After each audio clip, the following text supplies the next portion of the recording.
Praise the Lord. Hallelujah, praise the Lord. കർത്താവിന്റെ അതിപരിശുദ്ധമായ നാമത്തിന് മഹത്വം. ഈ അനുഗ്രഹിക്കപ്പെട്ട നല്ല രാത്രി ഓൺലൈൻ പ്ലാറ്റ്ഫോമിലൂടെ വ്യത്യസ്ത ഇടങ്ങളിൽ ഇരുന്ന് നമുക്ക് ഒരുമിച്ച് കൂടുവാൻ സർവകൃപാലുവായ ദൈവം ഒരുക്കി തന്ന നല്ല അവസരത്തിനായി ഞാൻ ദൈവത്തിന് നന്ദിയോടെ സ്തോത്രം ചെയ്യുന്നു. ഇന്നത്തെ ഈ ദൈവവചന പഠനത്തിൽ അറ്റൻഡ് ചെയ്യുന്ന നിങ്ങൾക്ക് ഏവർക്കും കർത്താവിന്റെ നാമത്തിൽ വന്ദനം അറിയിക്കുന്നു.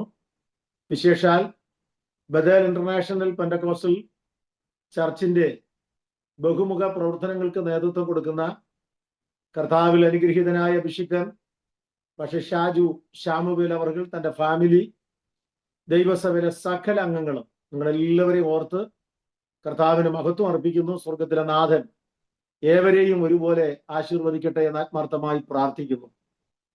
ഇതിനോടകം 8 ക്ലാസ്സുകൾ നമുക്ക്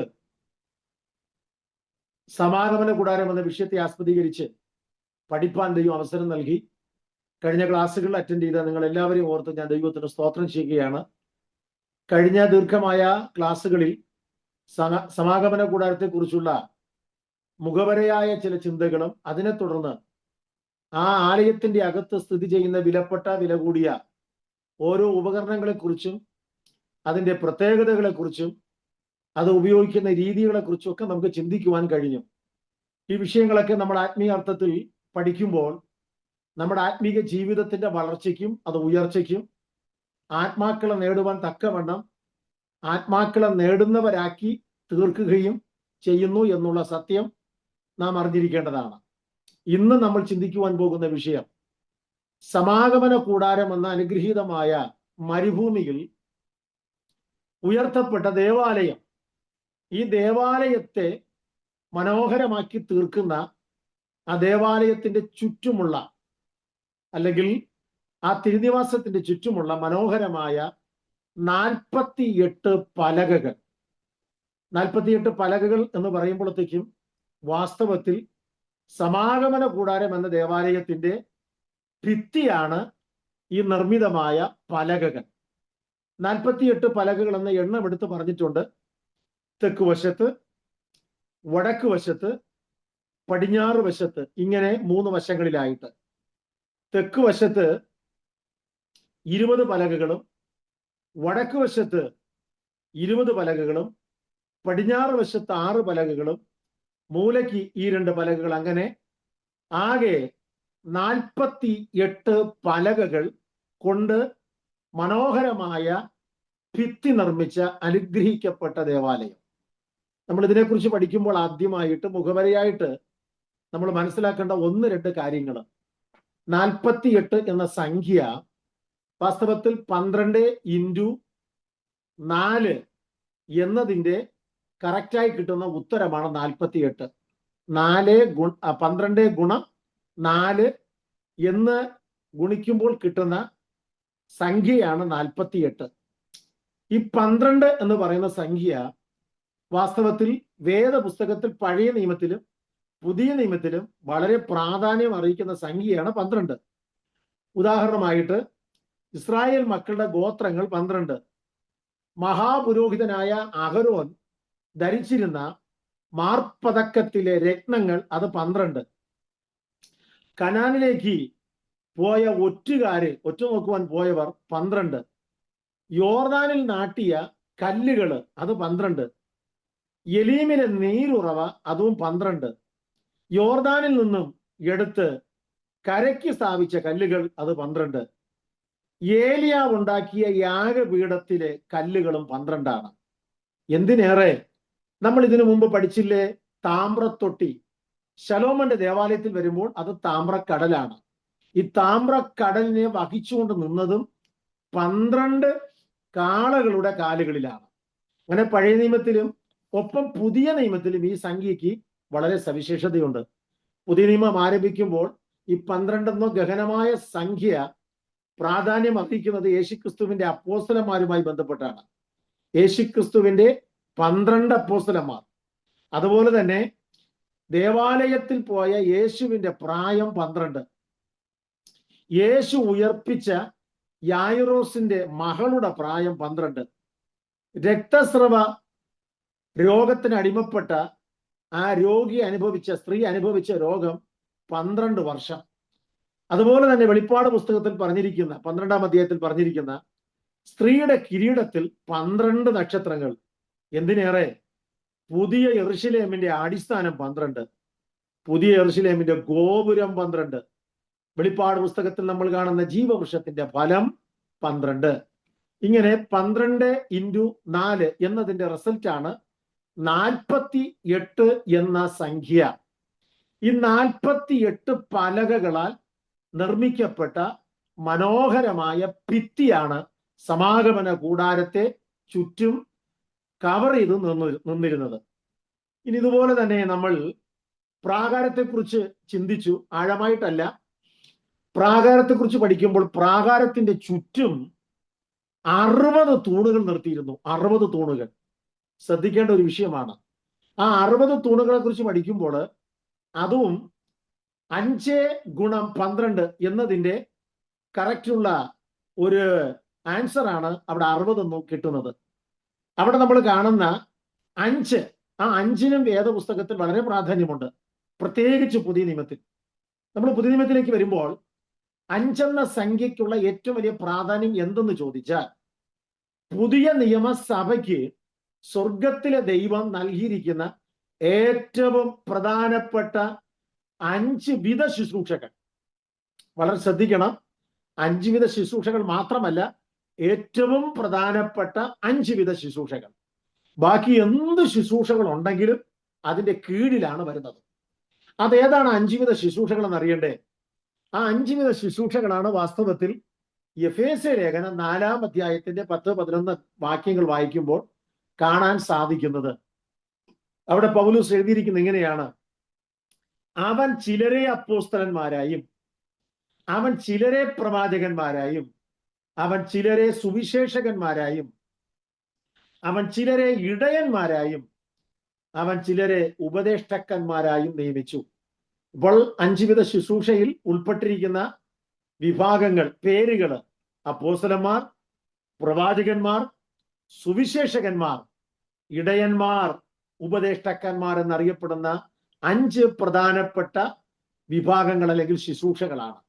ഈ അനുഗ്രഹീതമായ 5 വിധ ശുശ്രൂഷകളാണ് പുതിയ നിയമസഭയുടെ ഏറ്റവും അനുഗ്രഹം എന്ന് പറയുന്നത്. അപ്പോസ്തലന്മാരെ കൂടാതെ പുതിയ നിയമസഭയുടെ പ്രവർത്തനങ്ങൾ മുന്നോട്ട് കൊണ്ടുപോകാൻ പറ്റത്തില്ല. പ്രവാചകന്മാരെ കൂടാതെ, പ്രവാചകന്മാരെന്ന് പറയുന്ന കൂട്ടർ പഴയ നിയമത്തിലും പുതിയ നിയമത്തിലും ഒരുപോലെയുണ്ട്. പുതിയ നിയമത്തിലും ആ ശുശ്രൂഷയ്ക്ക് പ്രാധാന്യമുണ്ട്. 9 വരങ്ങളെ കുറിച്ച് പൗലോസ് കൊരിന്ത്യ ലേഖനത്തിൽ വെളിപ്പെടുത്തുമ്പോൾ ആ 9 വരങ്ങളിൽ ഒരു വരത്തിന്റെ പേര് പ്രവചനപരമാണ്. അപ്പോൾ ദൈവസഭയ്ക്കകത്ത് അപ്പോസ്തോലന്മാർ, പ്രവാചകന്മാർ, സുവിശേഷകന്മാർ, ഇവാഞ്ചലിസ്റ്റ് എന്നാണ്. സുവിശേഷകന്മാർ എന്ന് പറഞ്ഞാൽ ഇവാഞ്ചലിസ്റ്റ്. ഇടയന്മാർ എന്ന് പറഞ്ഞാൽ പാസ്റ്റേഴ്സ്, പാസ്റ്റർമാർക്കാണ് മലയാളത്തിൽ കൊടുത്തിരിക്കുന്ന പദപ്രയോഗം ഇടയന്മാർ.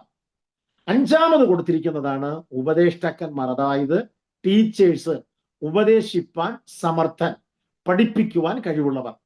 ഇങ്ങനെയുള്ള 5 വിധ ശുശ്രൂഷകൾ പുതിയ നിയമത്തിൽ നൽകിയിരിക്കുമ്പോൾ ഈ അനുഗ്രഹീതമായ 5 വിധ ശുശ്രൂഷകളാണ് ദൈവസഭയുടെ ഏറ്റവും മനോഹരമായ വളർച്ചയ്ക്കും ഉയർച്ചയ്ക്കും വിശാലതയ്ക്കും കാരണമായി തീർന്നിരിക്കുന്നത്.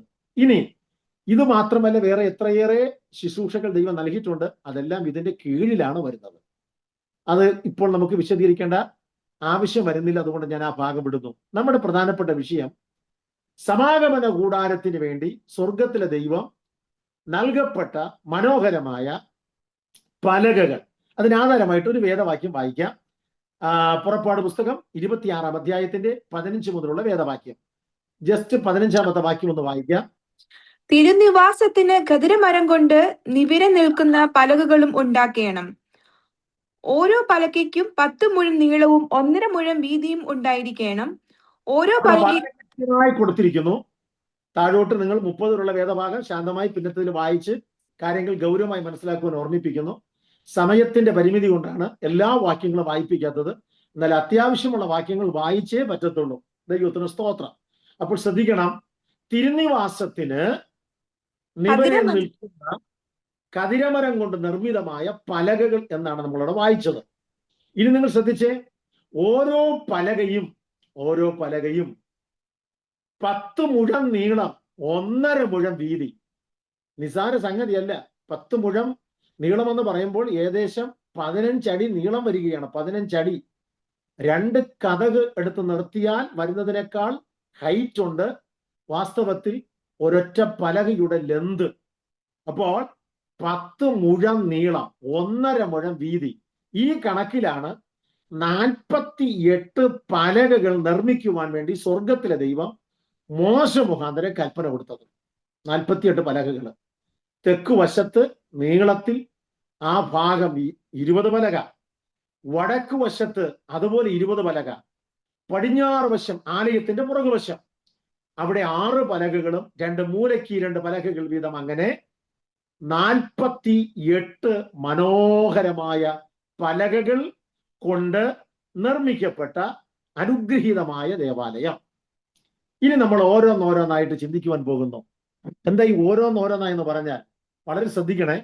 നിങ്ങളുടെ വിലപ്പെട്ട ശ്രദ്ധയാണ് ഇന്ന് രാത്രിയോളം നമ്മുടെ ക്ലാസിന്റെ വിജയം എന്ന് പറയുന്നത്. വളരെ അകലത്താണ്, അന്യ രാജ്യങ്ങളിലാണ്, അന്യ പട്ടണങ്ങളിലാണെങ്കിൽ പോലും നമ്മൾ ഒരു സ്ഥലത്തിരിക്കുന്ന ഒരു പ്രതീതിയോടുകൂടി ഇരിക്കുമെങ്കിൽ സർവ വ്യാപിയായ ദൈവത്തിന്റെ സാന്നിധ്യം നമുക്ക് ഒരുപോലെ അനുഭവിക്കുവാനും ഈ കേൾക്കുന്ന വചനം വളരെ അനുഗ്രഹത്തിനും വിടുതലിനും ജീവിതത്തിന്റെ മുമ്പോട്ടുള്ള സകല ഗമനാഗമനങ്ങൾക്കും അത് കാരണമായി തീരും എന്ന് ഞാൻ വിശേഷാൽ ഓർമ്മിപ്പിക്കുന്നു. ഒന്നാമതായി ശ്രദ്ധിക്കണം, ഈ പലകകൾ നിർമ്മിച്ചത് കതിരമരം കൊണ്ടാണ്. ആ വായിച്ച വാക്യത്തിലുണ്ട് കതിരമരം കൊണ്ട്. ഞാൻ പല ക്ലാസ്സുകളിൽ ഭാഗികമായി ഓർമ്മിപ്പിച്ചു. ഇതിനകത്തുള്ള സകല സാമഗ്രികളും ഒരേ ഒരൊറ്റ മരം, ഒറ്റ മരം എന്ന് പറഞ്ഞാൽ ഒരു ഇനത്തിൽപ്പെട്ട മരം കൊണ്ട് നിർമ്മിച്ചതാണ്. ആ മരത്തിന്റെ പേരാണ് കതിരമരം. ആദ്യ ക്ലാസ്സിൽ ഏതാനും ചില കാര്യങ്ങൾ കതിരമരത്തെ കുറിച്ച് നിങ്ങൾക്ക് ഞാൻ ഒരു ചിന്ത നൽകി കഴിഞ്ഞു. ആ കതിരമരം എന്ന് പറഞ്ഞാൽ വാസ്തവത്തിൽ ഒരൊറ്റ മനുഷ്യന് ഇഷ്ടപ്പെടുന്ന മരമല്ല. അതിന്റെ കാരണം ഇത് വനാന്തരങ്ങളിൽ നിൽക്കുന്ന വൃക്ഷം എന്നതിനേക്കാൾ ഉപരി ആകമാനം ആ വൃക്ഷത്തിന്റെ അടിമുടി പരിശോധിച്ചാൽ അതിന്റെ വേരിലും അതിന്റെ തടിയിലും അതിന്റെ ഫലത്തിലും കൂർത്തുമൂർത്ത മുള്ളുകൾ കൊണ്ട് മൂടപ്പെട്ടിരിക്കുകയാണ്. ഇങ്ങനെയുള്ള ഒരു മരം നമ്മൾ ഒരിക്കലും ഇഷ്ടപ്പെടത്തില്ല. ഈ മരത്തിൽ കയറാൻ പറ്റില്ല, മുള്ളുകളാ. തൊടാൻ പറ്റില്ല, മുള്ളുകളാ. ഒന്ന് പോയി ചാരി നിൽക്കാമെന്ന് ഓർത്താൽ ഉഗ്രം കുത്താ കിട്ടുന്നത്, മുള്ളുകളാണ്. എന്തിനേറെ അതിന്റെ ഫലം പോലും പിടിക്കാൻ പറ്റാത്ത വിധം മുള്ളുകളാ. ഇങ്ങനെ മുള്ളുകൾ കൊണ്ട് നിറയപ്പെട്ട, മൂടപ്പെട്ട, ആവരണം ചെയ്യപ്പെട്ട ഒരു വൃക്ഷമാണ് അല്ലെങ്കിൽ ഒരു മരമാണ് കതിരമരം. ഈ കതിരമരം കൊണ്ട് നിർമ്മിക്കപ്പെട്ടതാണ് ഈ പലകകൾ.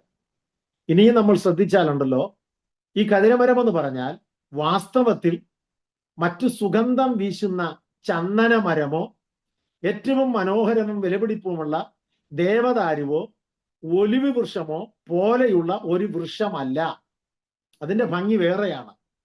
ഈ കതിരമരം എന്ന് പറഞ്ഞാൽ ആരും ഇഷ്ടപ്പെടാത്ത ഒരു മരമാണ് അല്ലെങ്കിൽ വൃക്ഷമാണ്. ഈ മരത്തെയാണ് സ്വർഗത്തിലെ ദൈവം തേടിച്ചെന്നത്. ഈ മരത്തെ ആലയത്തിൽ കൊണ്ടുവരുവാനാണ് കൽപ്പന കൊടുത്തത്. നമ്മൾ ദയവായിട്ട് മനസ്സിലാക്കേണ്ടത്, ഒരൊറ്റ മനുഷ്യനും പിടിക്കുവാനോ തൊടുവാനോ ചവിട്ടുവാനോ ഈ മരത്തിൽ ഒന്ന് കയറുവാനോ പറ്റാത്ത വിധം കംപ്ലീറ്റ് മുള്ളുകൾ കൊണ്ട് പൊതിയപ്പെട്ട ഈ മരം തികച്ചും തീർത്തും ഒരു തികഞ്ഞ പാപിക്ക് സാദൃശ്യമെന്ന് ഞാൻ നേരത്തെ നിങ്ങൾക്ക് ഓർമ്മിപ്പിച്ചായിരുന്നു. നിങ്ങൾക്കത് ഓർമ്മ കാണുമെന്ന് ഞാൻ ചിന്തിക്കുന്നു. തികഞ്ഞ പാപിക്ക് സാദൃശ്യം. അതിന്റെ അർത്ഥം നമ്മൾ മനസ്സിലാക്കണം. ഏത് കൊടും പാപിയും ദൈവസ്നേഹത്തിന്റെ ആഴത്തിലേക്ക് വരുവാൻ ഇച്ഛിച്ചാൽ അല്ലെങ്കിൽ യേശുവിനെ ജീവിതത്തിൽ കർത്താവൻ രക്ഷിതമായി അംഗീകരിക്കുവാൻ തീരുമാനിച്ചാൽ അവനെ ചേർത്തുകൊള്ളുവാൻ സർവശക്തനായ കർത്താവ് സർവകൃപാലുവായി ഇന്നും ജീവിക്കുന്നു. ഇനി നമ്മുടെ ചരിത്രം പഠിച്ചു നോക്കിയേ. വാസ്തവത്തിൽ നമ്മൾ എല്ലാവരും നമ്മുടെ പൂർവ്വ ചരിത്രം, പിതാക്കന്മാരുടെ ചരിത്രം 1-2 തലമുറകൾക്കപ്പുറം ആഴമായി പഠിക്കണം.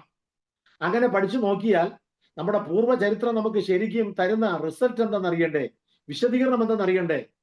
ഒരൊറ്റ മനുഷ്യനും അടുക്കുവാൻ പറ്റാത്ത, തൊടാൻ പറ്റാത്ത, ഒരു വിധത്തിലും യോജിക്കുവാൻ പറ്റാത്ത സ്വഭാവത്തിന്റെ ഉടമകളായിരുന്ന, കൂർത്തുമൂർത്ത സ്വഭാവങ്ങളോട് കൂടി ജീവിതം നയിച്ചു കൊണ്ടിരുന്ന ഒരു വ്യക്തിയായിരുന്നു നമ്മൾ ഓരോരുത്തരും ഒരു കാലഘട്ടത്തിൽ. അങ്ങനെ ഇരുന്ന ആ സാഹചര്യത്തിൽ നിന്നാണ് സ്വർഗത്തിലെ മഹാദൈവം നമ്മെ ഓരോരുത്തരെയും ഓമന പേർ ചൊല്ലി വിളിച്ച് ദൈവാലയത്തിന്റെ അകത്ത് കൊണ്ട് നിവരെ നിർത്തിയിരിക്കുന്നത്. എത്ര സന്തോഷകരമായ അനുഭവം എന്നറിയാമോ സ്വർഗത്തിലെ ദൈവം നമ്മുടെ ജീവിതത്തിൽ ചെയ്തത്? ഇത് വല്ലപ്പോഴൊക്കെ നമ്മൾ പുറകോട്ടിറങ്ങി ഒന്ന് ചിന്തിക്കണം, മനസ്സിലാക്കണം. പത്രോസ് അതിനെക്കുറിച്ച് പറഞ്ഞിരിക്കുന്നത് എന്താണ്? ഒന്ന് പത്രോസ് 1-ാം അധ്യായം അതിന്റെ 18-ാമത്തെ വാക്യം ഒന്ന് വായിച്ച് ശാന്തമായിട്ടൊന്ന് ഉറക്കെ വായിക്കൂ, എല്ലാവരും കേൾക്കട്ടെ. പത്രോസിന്റെ 1-ാം ലേഖനം 1-ാം അധ്യായം 18-19 വാക്യങ്ങൾ. കമോൺ.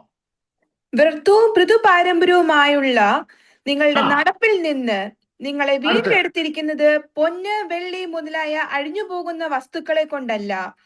നിർത്തണേ. അവിടെ നമ്മൾ വായിച്ച വാക്യം നിങ്ങൾ ശ്രദ്ധിക്കണം. വ്യർത്ഥവും പിതൃപാരമ്പര്യവുമായിരുന്ന നമ്മുടെ നടപ്പിൽ നിന്ന് നമ്മെ വീണ്ടെടുത്തത്. ആ വാക്ക് വളരെ വിലപ്പെട്ട വാക്കാണ്. വീണ്ടെടുത്തത്, വീണ്ടെടുപ്പ്, റിഡംഷൻ, വീണ്ടെടുപ്പ് വേല, റിഡംറ്റീവ് വർക്ക്. നമ്മുടെ കർത്താവായ യേശു ക്രിസ്തു ചെയ്ത ഏറ്റവും വലിയ വേല എന്ന് പറയുന്നത് വീണ്ടെടുപ്പ് വേലയാണ്. അപ്പോൾ ക്രിസ്തു നമ്മെ വീണ്ടെടുത്തു. ഒരിക്കലൊന്നും മറക്കരുത്, കർത്താവ് നമ്മെ വീണ്ടെടുത്തു. എന്താ വീണ്ടെടുത്തെന്ന് പറഞ്ഞാൽ? അതിന്റെ ലളിതമായ വിശദീകരണം നൽകാം. വീണ്ടെടുത്തു എന്ന് പറഞ്ഞാൽ ക്രിസ്തു നമ്മെ വില കൊടുത്ത് വാങ്ങി. അപ്പൊ നമ്മൾ ആരും സാധാരണക്കാരല്ല, നമ്മൾ വിലയ്ക്ക് വാങ്ങപ്പെട്ടവരാണ്. സ്വർഗത്തിലെ ദൈവം നമ്മെ വാങ്ങുവാൻ കൊടുത്ത വിലയുടെ പേരാണ് തന്റെ പരിശുദ്ധ രക്തം. മനസ്സിലാക്കുന്നുണ്ടോ? അപ്പോൾ പണ്ട് നമ്മൾ എവിടെയാ കിടന്നേ? വ്യർത്ഥവും പിതൃപാരമ്പര്യവുമായുള്ള അവസ്ഥയിൽ കിടന്ന നമ്മയാണ് സ്വർഗത്തിലെ ദൈവം തന്റെ പരിശുദ്ധ രക്തം കൊണ്ട്, അതായത് പുത്രന്റെ കളങ്കരഹിത രക്തം കൊണ്ട് നമ്മെ വിലയ്ക്ക് വാങ്ങിയത്. അങ്ങനെ നമ്മളിപ്പോൾ വിലയ്ക്ക് വാങ്ങപ്പെട്ടവരാണ്, സാധാരണക്കാരല്ല. നാട്ടുകാരുടെ കാഴ്ചയ്ക്ക്, വീട്ടുകാരുടെ കാഴ്ചയ്ക്ക്, കുടുംബക്കാരുടെ ദൃഷ്ടിയിൽ, സ്നേഹിതരുടെ മുൻപിൽ വിലയില്ലാത്തവരെന്ന് അവർക്ക് തോന്നിയാലും നമ്മളൊരു കാര്യം നമ്മെക്കുറിച്ച് തിരിച്ചറിയണം. സ്വർഗത്തിലെ മഹാദൈവം തന്റെ പുത്രന്റെ പരിശുദ്ധ രക്തം കൊണ്ട് നമ്മെ വിലയ്ക്ക് വാങ്ങിയതാണ്. നമ്മൾ വീണ്ടെടുക്കപ്പെട്ടവരാണ്. ഇനി ഞാൻ ഈ വീണ്ടെടുപ്പ് എന്ന് പറയുമ്പോഴത്തേക്കും ഒന്ന് വിശദീകരിച്ചേ പറ്റത്തുള്ളൂ. കാരണം എന്തെന്ന് പറയാം. നിങ്ങൾ വിശുദ്ധ വേദപുസ്തകം പഠിക്കൂ, ആദിയോടന്തം, ഉൽപ്പത്തി മുതൽ വെളിപ്പാട് വരെ പഠിക്കുമ്പോൾ മനുഷ്യവർഗത്തെ സംബന്ധിച്ചിടത്തോളം വേദപുസ്തകത്തിലെ ഏറ്റവും പ്രധാന വിഷയം എന്ന് പറയുന്നത് വീണ്ടെടുപ്പാണ്. മനസ്സിലാക്കണം കേട്ടോ. വിശുദ്ധ ബൈബിളിലെ മനുഷ്യവർഗത്തെ സംബന്ധിച്ചിടത്തോളം വിശുദ്ധ ബൈബിളിലെ ഏറ്റവും പ്രാധാന്യം അർഹിക്കുന്ന വിഷയം മനുഷ്യന്റെ വീണ്ടെടുപ്പ്. അങ്ങനെയാണെങ്കിൽ പഴയ പുതിയ നിയമത്തിൽ ഈ വിഷയത്തെ വളരെ വ്യക്തമായി വിശകലനം ചെയ്തിരിക്കുന്നു. അപ്പോൾ പത്രോസ് ഇവിടെ പറയുന്നു, നിങ്ങളെ ഈ പിതൃപാരമ്പര്യത്തിൽ നിന്നും പിന്നെ വീണ്ടെടുത്തിരിക്കുന്നത്. ഇനി വായിച്ചേ സിസ്റ്ററെ.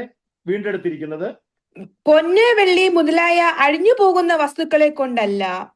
പൊന്ന്, വെള്ളി മുതലായ അഴിഞ്ഞു പോകുന്ന വസ്തുക്കളെ കൊണ്ടല്ല. അപ്പൊ നമ്മൾ വീണ്ടെടുക്കപ്പെട്ടത് വസ്തുക്കളെ കൊണ്ടല്ല. പിന്നെ എന്തുകൊണ്ടാ? വായിച്ചോ. ക്രിസ്തു എന്ന നിർദോഷവും നിഷ്കളങ്കവുമായ കുഞ്ഞാടിന്റെ വിലയേറിയ രക്തം കൊണ്ടത്രേ എന്ന് നിങ്ങൾ അറിയുന്നുവല്ലോ. ക്രിസ്തു എന്ന നിർദോഷവും നിഷ്കളങ്കവുമായ കുഞ്ഞാടിന്റെ വിലയേറിയ രക്തം. അവിടെ കൊടുത്തിരിക്കുന്ന പേര് കുഞ്ഞാടെന്നാണ്.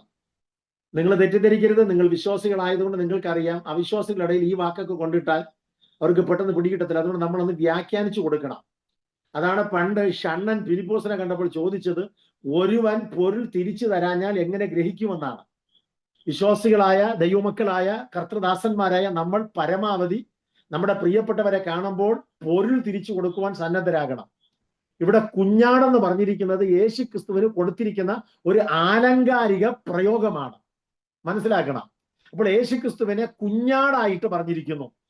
കുഞ്ഞാടായിട്ട് ആ വാക്ക് പറഞ്ഞുകൊണ്ട് രണ്ട് കാര്യം കൂടെ ഓർമ്മിപ്പിക്കാം. വിശുദ്ധ ബൈബിളിൽ യേശു ക്രിസ്തുവിനെ കുഞ്ഞാടായിട്ട് 35 പ്രാവശ്യം പറഞ്ഞിട്ടുണ്ട്. 35 പ്രാവശ്യം പറഞ്ഞിട്ടുണ്ട്. അതിൽ ഏറ്റവും കൂടുതൽ പറഞ്ഞിരിക്കുന്നത് വെളിപ്പാട് പുസ്തകത്തിലാണ്, 28 പ്രാവശ്യം. അത് കഴിഞ്ഞാൽ നമ്മൾ പിന്നെ കാണുന്നത് സുവിശേഷങ്ങളിൽ 2 വട്ടം, ലേഖനങ്ങളിൽ 2 വട്ടം, അപ്പോസ്തല പ്രവൃത്തിയിൽ 1 പ്രാവശ്യം, പഴയ നിയമ പ്രവചനങ്ങളിൽ 2 വട്ടം.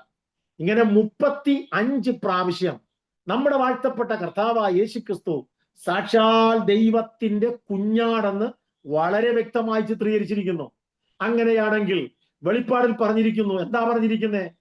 കുഞ്ഞാടേ, നീ അറുക്കപ്പെട്ടു, നിന്റെ രക്തം കൊണ്ട് സകല ഗോത്രങ്ങളിൽ നിന്നും ഭാഷകളിൽ നിന്നും വംശങ്ങളിൽ നിന്നും നിനക്കായിട്ട് വിലയ്ക്ക് വാങ്ങിയിരിക്കുന്നു. അപ്പോൾ അവിടെയും പറഞ്ഞിരിക്കുന്നു നമ്മൾ വിലയ്ക്ക് വാങ്ങപ്പെട്ടവരാണ്. അതുകൊണ്ട് നാട്ടുകാർക്ക് നമ്മെ തട്ടിക്കളിക്കാൻ പറ്റത്തില്ല, ഫുട്ബോൾ കളിക്കാൻ പറ്റത്തില്ല. അവര് ശ്രമിച്ചാൽ നമ്മുടെ തമ്പുരാൻ വിട്ടുകൊടുക്കത്തില്ല. കാരണം തന്റെ രക്തം കൊണ്ട് വിലയ്ക്ക് വാങ്ങിയവരാ നമ്മൾ. ഈ ചിന്ത നമ്മളെ എപ്പോഴും ഭരിക്കണം.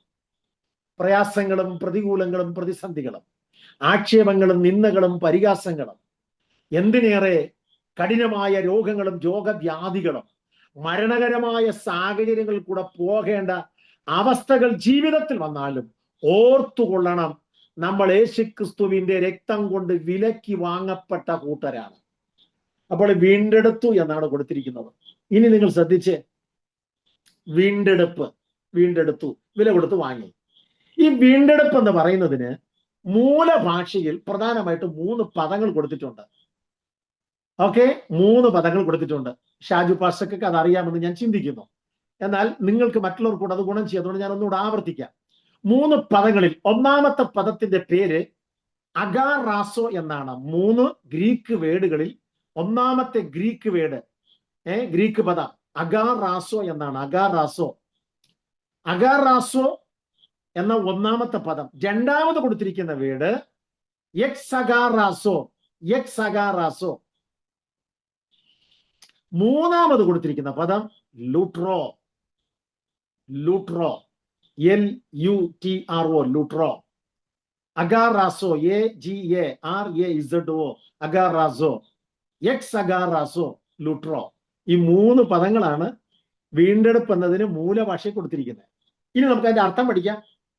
അഗാറാസോ എന്ന വാക്കിന്റെ അർത്ഥം ചന്തയിൽ നിന്നും വില കൊടുത്തു വാങ്ങുക, ചന്തയിൽ നിന്നും വില കൊടുത്തു വാങ്ങുക. അതാണ് അതിന്റെ കറക്റ്റ് അർത്ഥം. വില കൊടുത്ത് വാങ്ങുന്നുണ്ട്, ചന്തയിൽ നിന്നും വില കൊടുത്ത് വാങ്ങുക. ഒരു വസ്തുവിനെ നമ്മൾ ചന്തയിൽ നിന്നും വില കൊടുത്ത് വാങ്ങുന്നു. എക്സഗാറോസ് എന്ന വാക്കിന്റെ അർത്ഥം വില കൊടുത്തു വാങ്ങിയ വസ്തുവിനെ പുറത്തു കൊണ്ടുവരിക, വെളിയിൽ കൊണ്ടുവരിക. ഒന്നാമത്തെ പദം ചന്തയിൽ നിന്ന് വില കൊടുത്ത് വാങ്ങുക. രണ്ടാമത്തെ വാക്കിന്റെ അർത്ഥം വില കൊടുത്ത് വാങ്ങിയ വസ്തുവിനെ പുറത്ത് വെളിയിൽ കൊണ്ടുവരിക, വാങ്ങിയിട്ട് അവിടെ വെച്ചോണ്ട് നിൽക്കാൻ പാടില്ല. മൂന്നാമത്തെ പദം ലൂട്രോ, ലൂട്രോ എന്ന വാക്കിന്റെ അർത്ഥം പുറത്തു കൊണ്ടുവന്ന വസ്തുവിനെ സ്വതന്ത്രമാക്കുക, ഫ്രീ ആക്കി തീർക്കുക. മനസ്സിലായോ? ഇതിനൊരു ഹിസ്റ്റോറിക്കൽ ഇൻസിഡന്റ് കൂടെ ഞാൻ പറയാം, അപ്പോൾ നിങ്ങൾക്ക് അതിന്റെ ഗൗരവം പിടികിട്ടും. അമേരിക്കൻ പ്രസിഡന്റുമാര് ജോർജ് വാഷിംഗ്ടൺ തുടങ്ങി ഇങ്ങോട്ട് ഇപ്പോൾ നമ്മുടെ മിസ്റ്റർ ട്രംപ് ആണ്. എണ്ണമറ്റ പ്രസിഡന്റുമാര് ഭരിച്ച ലോകത്തിലെ അറിയപ്പെടുന്ന രാഷ്ട്രമാണ് അമേരിക്ക. ആ അമേരിക്ക ഭരിച്ച പ്രമുഖന്മാരിൽ ഒരാളാണ് ഏബ്രഹാം ലിങ്കൻ. ഏബ്രഹാം ലിങ്കൻ അമേരിക്കയുടെ പ്രസിഡന്റായി സത്യപ്രതിജ്ഞ ചെയ്ത് ഒപ്പുവെച്ച് താൻ ആ പദവി ഏറ്റെടുത്തതിന് ശേഷം ആദ്യം ചെയ്ത പരിപാടി അറിയാമോ?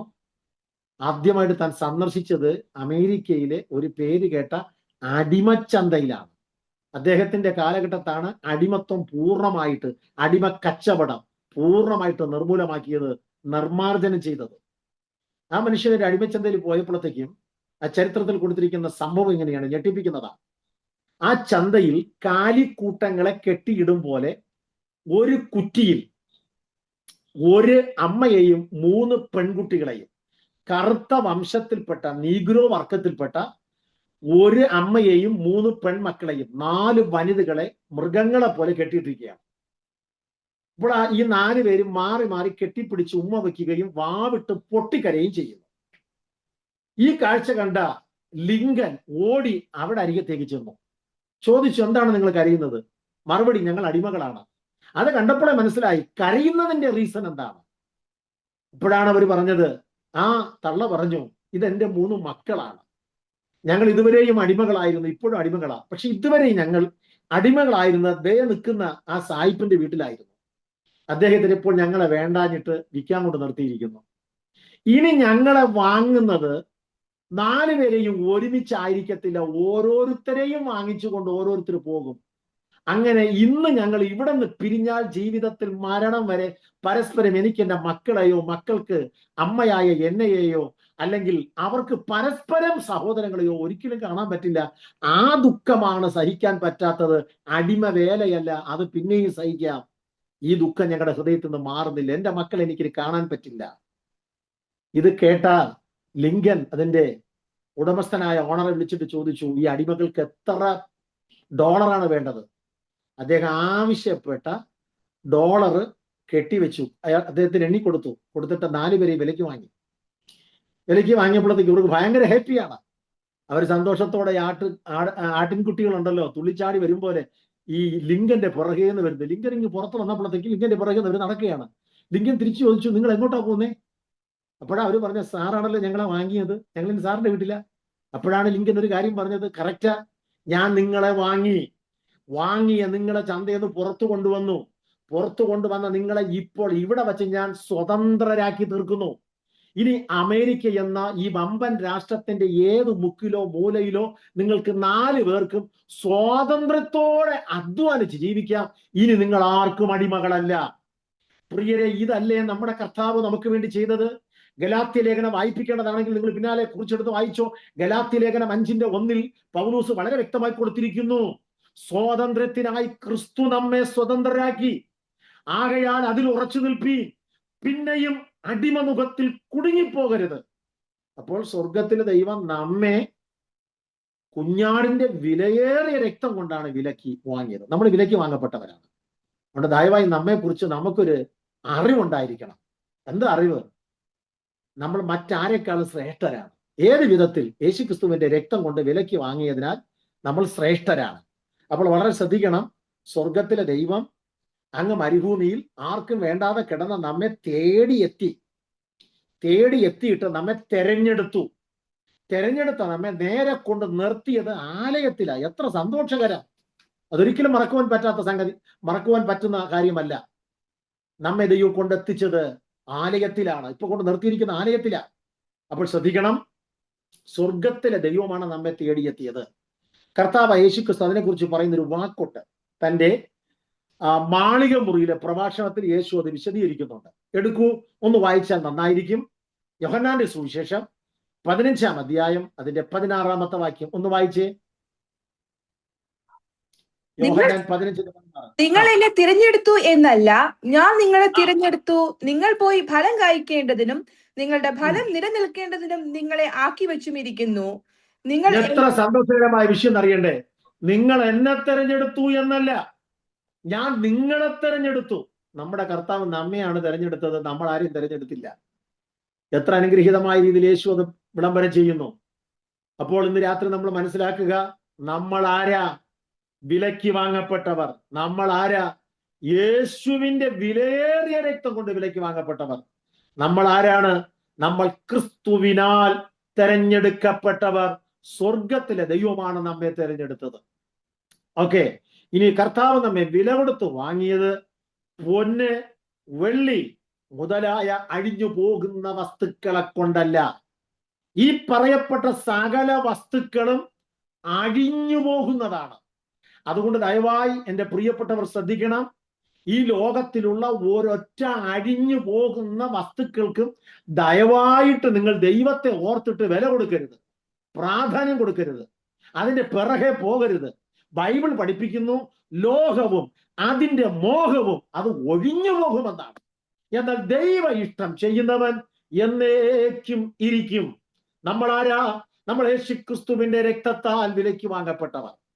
അപ്പോൾ ഒന്ന്, പലകകൾ കതിരമരം കൊണ്ട് നിർമ്മിച്ചതാണ്. രണ്ടാമതായിട്ട് ഒന്നും കൂടെ വായിക്കണം കേട്ടോ, പുറപ്പാട് പുസ്തകം 26:15. 2, പലകകൾ നിവർന്നു നിൽക്കണം. വായിച്ചോ. തിരുനിവാസത്തിന് കതിരമരം കൊണ്ട് നിവരി നിൽക്കുന്ന പലകകളും ഉണ്ടാകണം. ഓരോ എങ്ങനെ നിൽക്കുന്ന പലക മതി സിസ്റ്ററെ? എങ്ങനെ നിൽക്കുന്ന പലക എന്നറിയണ്ടേ? നിവർന്നു നിൽക്കുന്ന. മനസ്സിലാകുന്നുണ്ടോ? നമ്മള് പണ്ട് ആയിരുന്ന സമയത്ത് ചരിഞ്ഞും വളഞ്ഞും തിരിഞ്ഞും ഒന്ന് ചോദിച്ചാൽ 9 മറുപടി പറഞ്ഞും എന്താ പറയുന്നേ, ആ അവസ്ഥയിലായിരുന്നു പണ്ട്. അതിനെക്കുറിച്ച് പൗലൂസ് പറയുന്നൊരു വാക്കുണ്ട് കേട്ടോ, അതൊന്ന് വായിച്ച് കേൾക്കുന്ന നന്നായിരിക്കും. എന്താ പൗലൂസ് പറയുന്നത്? തിമോഥെയോസിന്റെ 1-ാം ലേഖനം 1-ാം അധ്യായത്തിന്റെ 13-ാമത്തെ വാക്യം ഒന്ന് വായിക്കാമോ? 13-ാമത്തെ വാക്യം, 1 തിമോഥെയോസ് 1:13. ആ,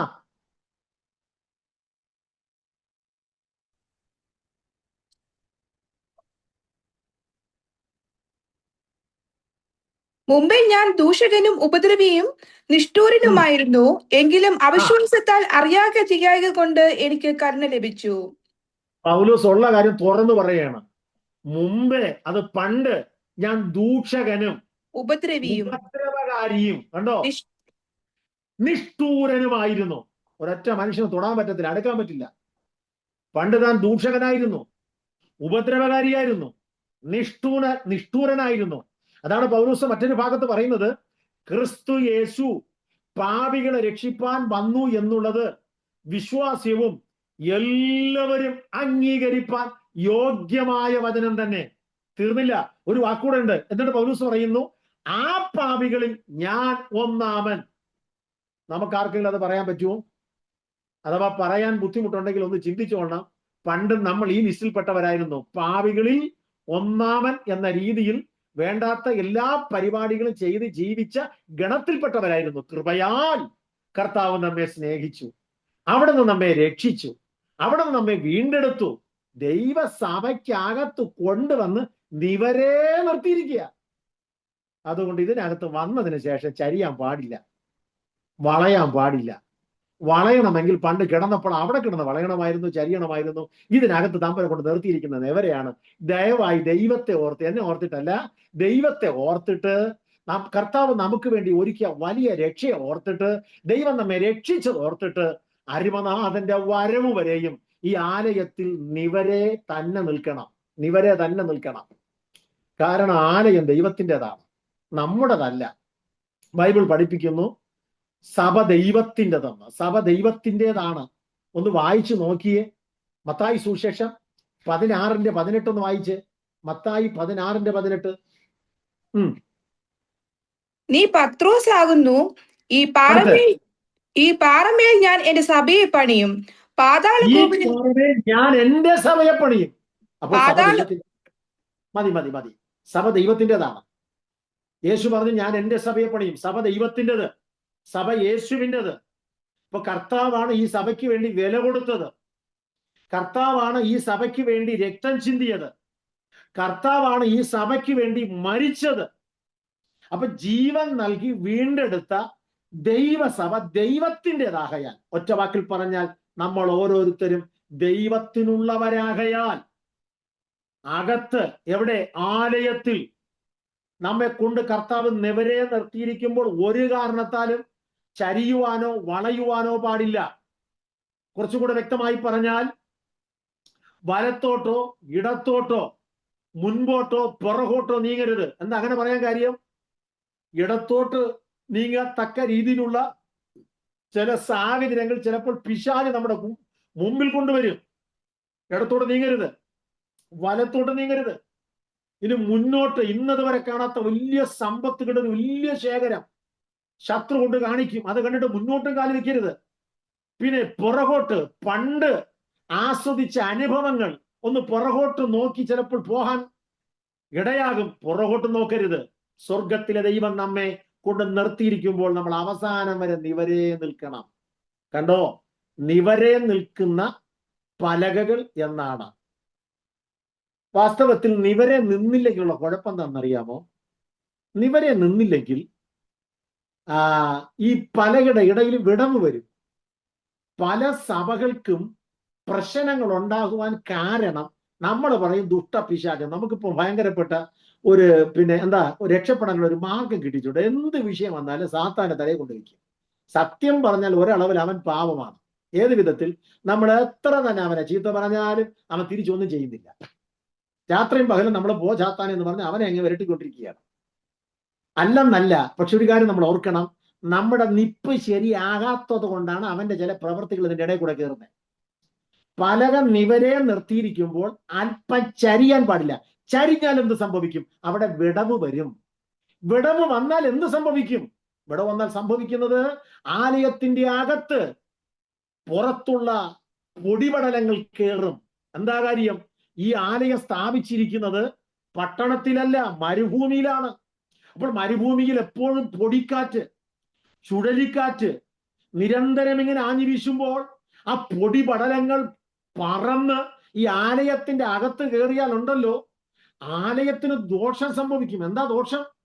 നമ്മൾ പഠിച്ചല്ലോ, വിശുദ്ധ സ്ഥലത്ത് മനോഹരമായ 12 അപ്പം 2 അടുക്കിന് ചുട്ടുവെച്ചിരിക്കുക. പിടികിട്ടിയോ? കൂറ്റൻ അപ്പം, കാഴ്ചയപ്പത്തിന്റെ മേശ എന്നാണ് അതിന്റെ പേര്. അപ്പോൾ വിടവ് സംഭവിച്ചാൽ അതിലൂടെ പൊടിപടലങ്ങൾ അകത്ത് കയറി ആ അപ്പത്തെ മലിനമാക്കും. അപ്പം മലിനമാകാതിരിക്കുവാൻ പലകകളാകുന്ന നമ്മൾ നിവരെ നിന്നാൽ മാത്രം മതി. ഏത് പ്രതിസന്ധി വന്നാലും നിവരെ അങ്ങ് നിൽക്കണം. വളയാൻ പാടില്ല, ചരിയാൻ പാടില്ല, വിട ഉണ്ടാക്കി കൊടുക്കരുത്. ഇനി ഇച്ചിരി വിട ഉണ്ടാക്കിയാൽ സാത്താൻ അകത്ത് കയറിക്കോളും. അതുകൊണ്ടാണ് പൗലൂസ് പറഞ്ഞിരിക്കുന്നത്, സാത്താൻ നമ്മെ തോൽപ്പിക്കരുത്, അവന്റെ തന്ത്രങ്ങളെ നാം അറിയാത്തവരല്ലല്ലോ. അതുപോലെ വീണ്ടും കാണുന്നു, പിശാചിനിടം കൊടുക്കരുത്. അപ്പോൾ ഇടം കൊടുക്കുവാൻ പ്രത്യേകിച്ച് വിളിച്ചു വരുത്തേണ്ട ആവശ്യമില്ല. ദൈവം കൊണ്ട് നിർത്തിയിരിക്കുന്ന സ്ഥാനത്ത് നിവരെ നിൽക്കാതെ അല്പം ചരിഞ്ഞാൽ അവിടെ വിള്ളൽ വരും, വിടവുണ്ടാകും, അകത്തവൻ കയറും.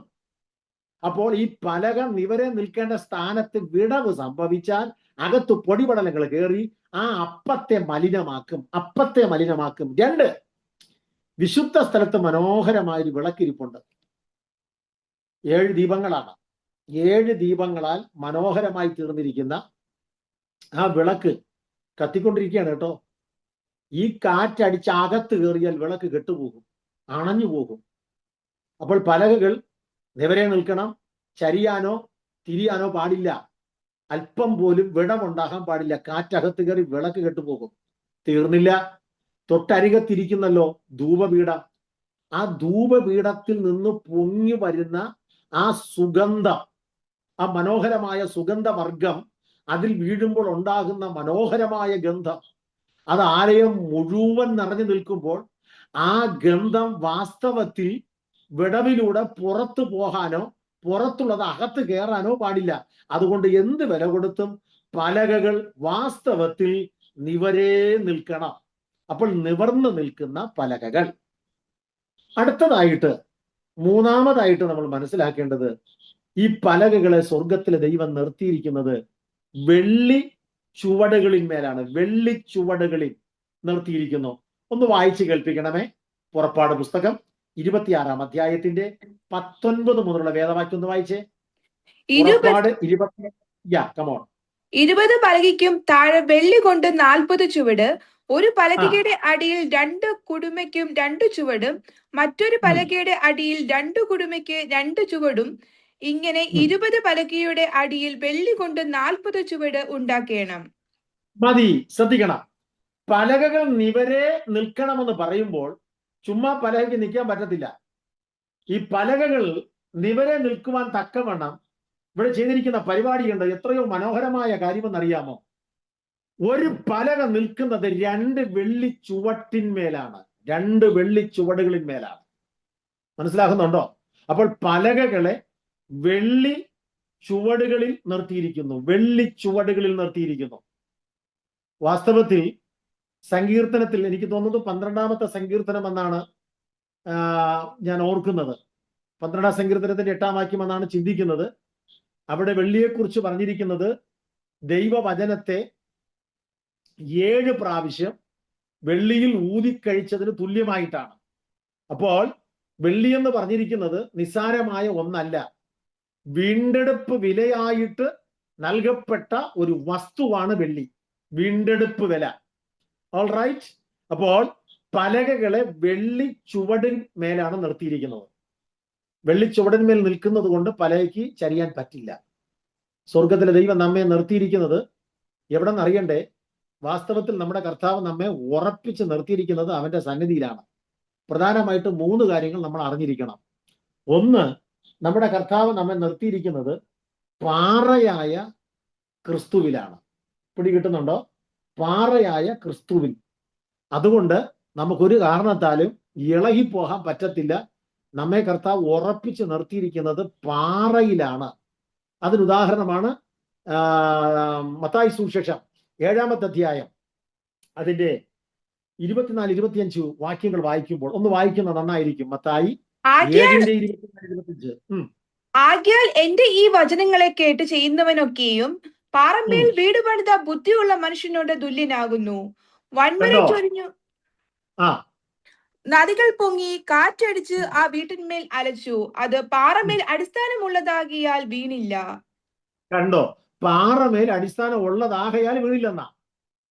അവിടെ രണ്ടുപേരുടെ കഥ യേശു പറയുന്നുണ്ട്. ഒന്ന് ബുദ്ധിയുള്ളവൻ, മറ്റൊന്ന് ബുദ്ധിയില്ലാത്തവൻ. ബുദ്ധിയില്ലാത്തവൻ അടിസ്ഥാനമിട്ടത് മണലിന്മേലാണ്. അത് കാറ്റടിച്ചപ്പോൾ, വൻമഴ ചൊരിഞ്ഞപ്പോൾ അത് വീണുപോയി. അതിന്റെ വീഴ്ച ഏറ്റവും വലുതായി പോയി. പലരും രക്ഷിക്കപ്പെട്ട് ദൈവഭാഗത്ത് വന്നിട്ട് വീണു പോകുന്നു. എന്തുകൊണ്ട്?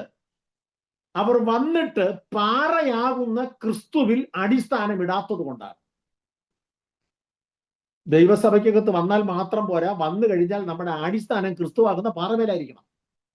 അടിസ്ഥാനം, ഫൗണ്ടേഷൻ ക്രിസ്തുവാകുന്ന പാറമേലാണെങ്കിൽ കാറ്റടിക്കാതിരിക്കത്തില്ല, കാറ്റടിക്കും. വൻമഴ ചൊരിയും, പ്രശ്നങ്ങളൊക്കെ ഉണ്ടാകും, പക്ഷേ വീണുപോകത്തില്ല. കാരണം നിർത്തിയിരിക്കുന്നത് ക്രിസ്തുവാകുന്ന പാറമേലാണ്. അപ്പോൾ ഒന്നാമതായിട്ട് ഒരുവനെ കർത്താവ് ഉറപ്പിച്ചിരിക്കുന്നത് ക്രിസ്തുവാകുന്ന പാറമേൽ. 2, ക്രിസ്തുവിന്റെ സ്നേഹത്തിൽ. ക്രിസ്തുവിന്റെ സ്നേഹത്തിൽ പാറയാകുന്ന ക്രിസ്തുവിൽ ഉറപ്പിച്ചു കഴിഞ്ഞാൽ പിന്നെ ആ വ്യക്തിക്ക് അനുദിനവും അനുനിമിഷവും രുചിച്ചറിയുവാൻ കഴിയുന്നത് യേശുവിന്റെ സ്നേഹമാണ്. മനസ്സിലാകുന്നുണ്ടോ? റോമർക്കെഴുതിയ ലേഖനത്തിലേക്ക് നമ്മൾ വരുമ്പോൾ, റോമാലേഖനം 8-ാം അധ്യായം 35, 38 വാക്യങ്ങൾ. ആ 35-ാം വാക്യം ഒന്ന് ശ്രദ്ധിച്ചു നോക്കിയേ. അവിടെ ക്രിസ്തുവിന്റെ സ്നേഹത്തിൽ നിന്ന് വിളിച്ച് ചോദിക്കുന്ന ഒരു ചോദ്യം വായിച്ചോ. ക്രിസ്തുവിന്റെ സ്നേഹത്തിൽ നിന്ന് നമ്മെ വേർപിരിക്കുന്നത് ആർ? കഷ്ടതയോ? സ്നേഹത്തിൽ നിന്നും നമ്മെ വേർപിരിക്കുന്നതാ ഒരു ചോദ്യമാണ്. വെല്ലുവിളിച്ച് ചോദിക്കുകയാണ്. ക്രിസ്തുവിന്റെ സ്നേഹത്തിൽ നിന്നും നമ്മെ വേർപിരിക്കുന്നതാ. അപ്പോൾ രണ്ടാമതായിട്ട് ഉറക്കേണ്ടത് യേശു ക്രിസ്തുവിന്റെ സ്നേഹത്തിലാണ്. 1, ക്രിസ്തുവാകുന്ന പാറമേൽ. 2, ക്രിസ്തുവിന്റെ സ്നേഹത്തിൽ. കണ്ടോ? വെളിപ്പാട് പുസ്തകത്തിൽ 7 സഭകളെ കുറിച്ച് പരാമർശിക്കുന്നു. Ephesus, Smyrna, Pergamum, Thyatira, Sardis, Philadelphia, Laodicea. ആ 7 സഭകളെ കുറിച്ച് പരാമർശിക്കുമ്പോൾ ഇതിൽ ഒന്നാമത്തെ സഭയാകുന്ന എഫെസോ സഭ, എഫെസോ സഭയെ കുറിച്ച് ഒത്തിരി കാര്യങ്ങൾ പുകഴ്ത്തി പറയുന്നുണ്ട്. എന്നാൽ ഏറ്റവും ഒടുവിലായിട്ട് ആ സഭയെ കുറിച്ച് പറയുവാനുള്ള കുറ്റം എന്ന് പറയുന്നത് 9 എണ്ണമല്ല, ഒരേ ഒരൊറ്റ കുറ്റം. എന്താ? എങ്കിലും നിന്റെ ആദ്യ സ്നേഹം നീ വിട്ടുകളഞ്ഞു എന്നൊരു കുറ്റം നിന്നെ കുറിച്ച് പറയാനുണ്ട്. പറയുന്ന കാര്യം മനസ്സിലാകുന്നുണ്ടോ? നമ്മുടെ കർത്താവ് പാറയാകുന്ന ക്രിസ്തുവിൽ നമ്മെ ഉറപ്പിച്ചിരിക്കുമ്പോൾ അവിടെ ഉറച്ചു നിന്നുകൊണ്ട് ആ യേശു ക്രിസ്തുവിന്റെ സ്നേഹവുമായി ബന്ധപ്പെട്ട് ആ സ്നേഹത്തിൽ നമ്മൾ ഉറയ്ക്കണം. അപ്പോൾ ഒന്നാമതായി പാറയാകുന്ന ക്രിസ്തുവിൽ. 2, ക്രിസ്തുവിന്റെ സ്നേഹത്തിൽ. ശ്രദ്ധിക്കണം, ക്രിസ്തുവിന്റെ സ്നേഹം എന്ന് പറയുമ്പോഴത്തേക്കും പൗലോസ് ചോദിക്കുന്ന ചോദ്യം ഒന്ന് നിങ്ങൾ കേൾക്കേണ്ടതാണ്. അവിടെ ഒരു ചോദ്യമാണ്. 35-ാം വാക്യത്തിൽ ചോദ്യമാണ്. 35, 38 വായിക്കണമേ. 35-ൽ ക്രിസ്തുവിന്റെ സ്നേഹത്തിൽ നിന്നും നമ്മെ വേർപിരിക്കുന്നത് ആര്? അടുത്ത് വായിച്ചോ. കഷ്ടതയോ, സങ്കടമോ, ഉപദ്രവമോ, പട്ടിണിയോ, നഗ്നതയോ, ആപത്തോ, വാളോ നിന്റെ നിമിത്തം ഞങ്ങളെ ഇടവിടാതെ കൊല്ലുന്നു. 38. അടുത്ത 38. മരണത്തിനോ, ജീവനോ, ദൂതന്മാർക്കോ, വാഴ്ചകൾക്കോ, അധികാരങ്ങൾക്കോ, ഇപ്പോഴുള്ളതിനോ വരുവാനുള്ളതിനോ, ഉയരത്തിനോ ആഴത്തിനോ മറ്റ് യാതൊരു സൃഷ്ടിക്കോ നമ്മുടെ കർത്താവായ യേശുക്രിസ്തുവിലുള്ള ദൈവസ്നേഹത്തിൽ നിന്ന് നമ്മെ വേർപിരിപ്പാൻ കഴിയുകയില്ല എന്ന് ഞാൻ ഉറച്ചുമിരിക്കുന്നു. പൗലോസ് പറയണം, ഉറച്ചുമിരിക്കുന്നു. പൗലോസിനെ ഉറപ്പ് കിട്ടി.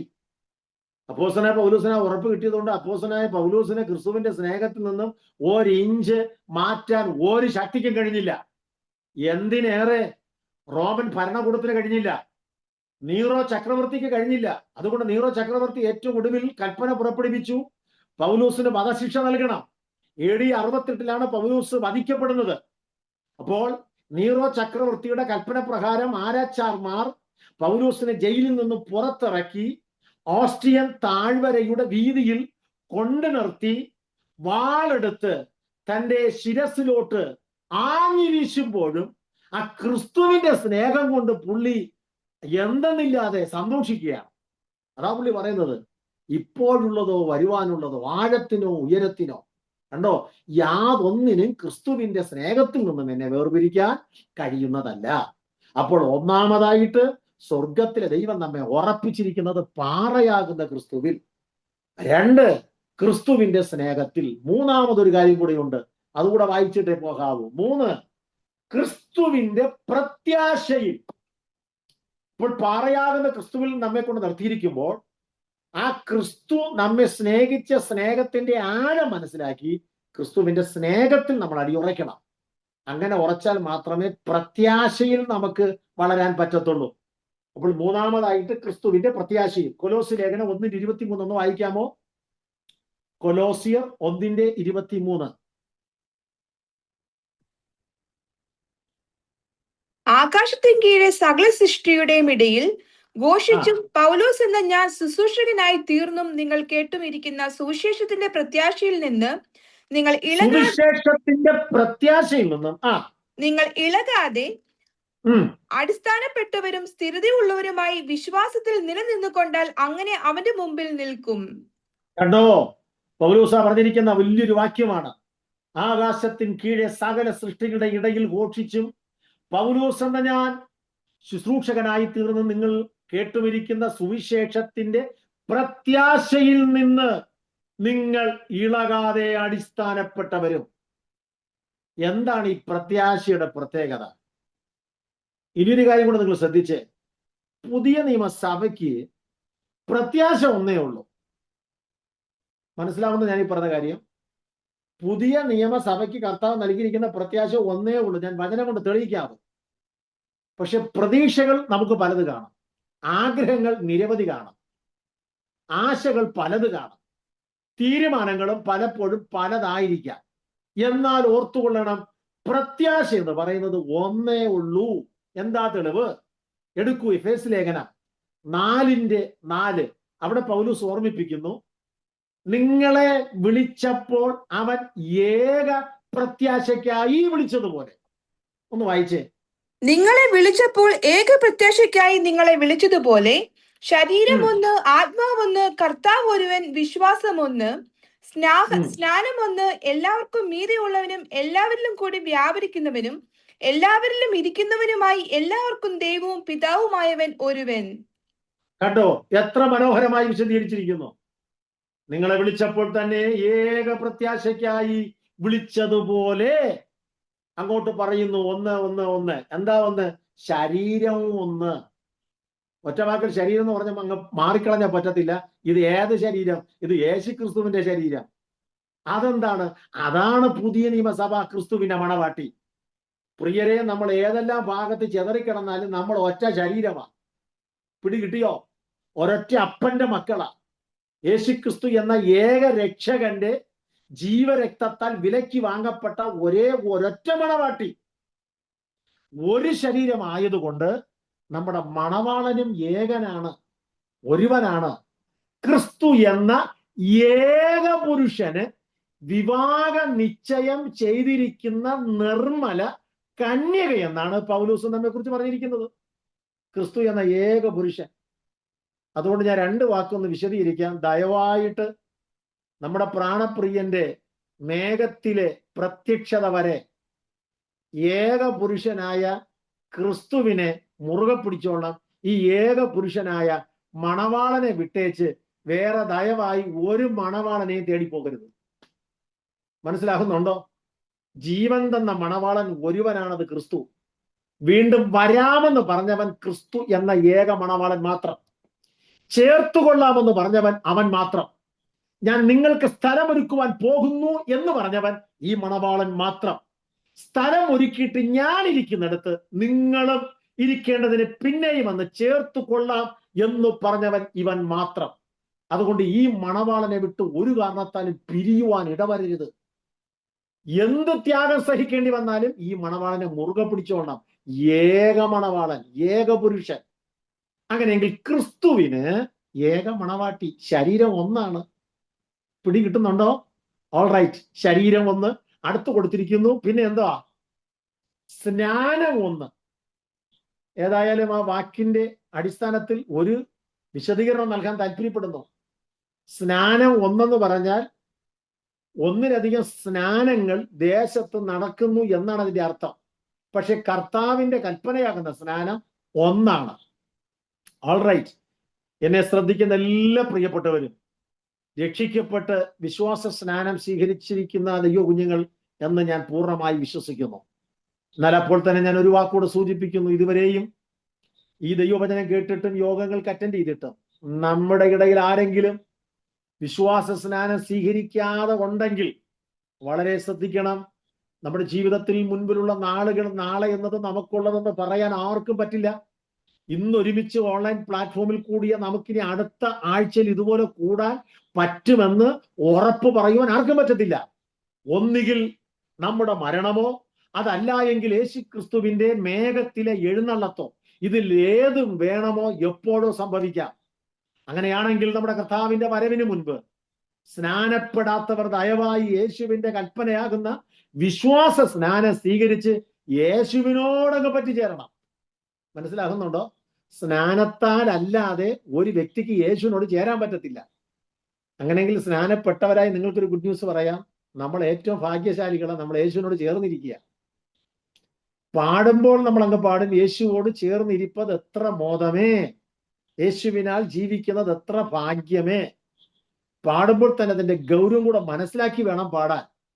നമ്മുടെ കർത്താവിനോടുകൂടെ ചേരുവാനുള്ള ഏക വഴി ക്രിസ്തുവിന്റെ കൽപ്പനയാകുന്ന ജലസ്നാനം അഥവാ വിശ്വാസ സ്നാനം അല്ലെങ്കിൽ നിമജ്ജന സ്നാനം എന്നറിയപ്പെടുന്ന അനുഗ്രഹീതമായ അനുഷ്ഠാനം. അത് തീർത്തും അനുഷ്ഠിച്ചേ മതിയാവൂ. പുതിയ നിയമസഭയ്ക്ക് ദൈവം കൊടുത്തിരിക്കുന്ന 2 അനുഷ്ഠാനങ്ങളിൽ ഒന്ന് സ്നാനം, 2 സ്നാനാന്തരം അനുഷ്ഠിക്കേണ്ട തിരുമേശ. സ്നാനം ഒരിക്കലാണ്, സ്നാനം ഒന്നാണ്. പക്ഷെ അത് സ്നാനമായിരിക്കണം. സ്നാനം ഒന്നെന്ന് പറഞ്ഞിട്ട് പണ്ട് ഏതോ കാലഘട്ടത്ത്, അറിവില്ലായ്മയുടെ കാലഘട്ടത്ത്, ഒരു ബോധവും ഇല്ലാതിരുന്ന സന്ദർഭത്തിൽ മാതാപിതാക്കളുടെ സാന്നിധ്യത്തിൽ എന്തേലും കൂതാശ നടത്തിയെങ്കിൽ അത് സ്നാനമല്ല. കാരണം സ്നാനത്തെക്കുറിച്ച് ബൈബിൾ പഠിപ്പിക്കുന്നത് വിശ്വസിക്കുകയും സ്നാനമേൽക്കുകയും ചെയ്യുന്നവൻ രക്ഷിക്കപ്പെടുമെന്നാണ്. വിശ്വസിച്ചിട്ട് ആ വിശ്വാസം ഓരോ വ്യക്തികളും വായ് കൊണ്ട് ഏറ്റു പറഞ്ഞ് അഭിഷിക്തന്റെ കൈക്കീഴിൽ വെള്ളത്തിൽ നിമജ്ജിക്കപ്പെടേണ്ട കർമ്മമാണ് സ്നാനം. അതിന് പ്രായം ബാധകമല്ല, അതിന് വേണ്ടത് വിശ്വാസം മാത്രമാണ്. വിശ്വസിക്കുകയും അത് ഏറ്റുപറയുകയും ചെയ്യണം.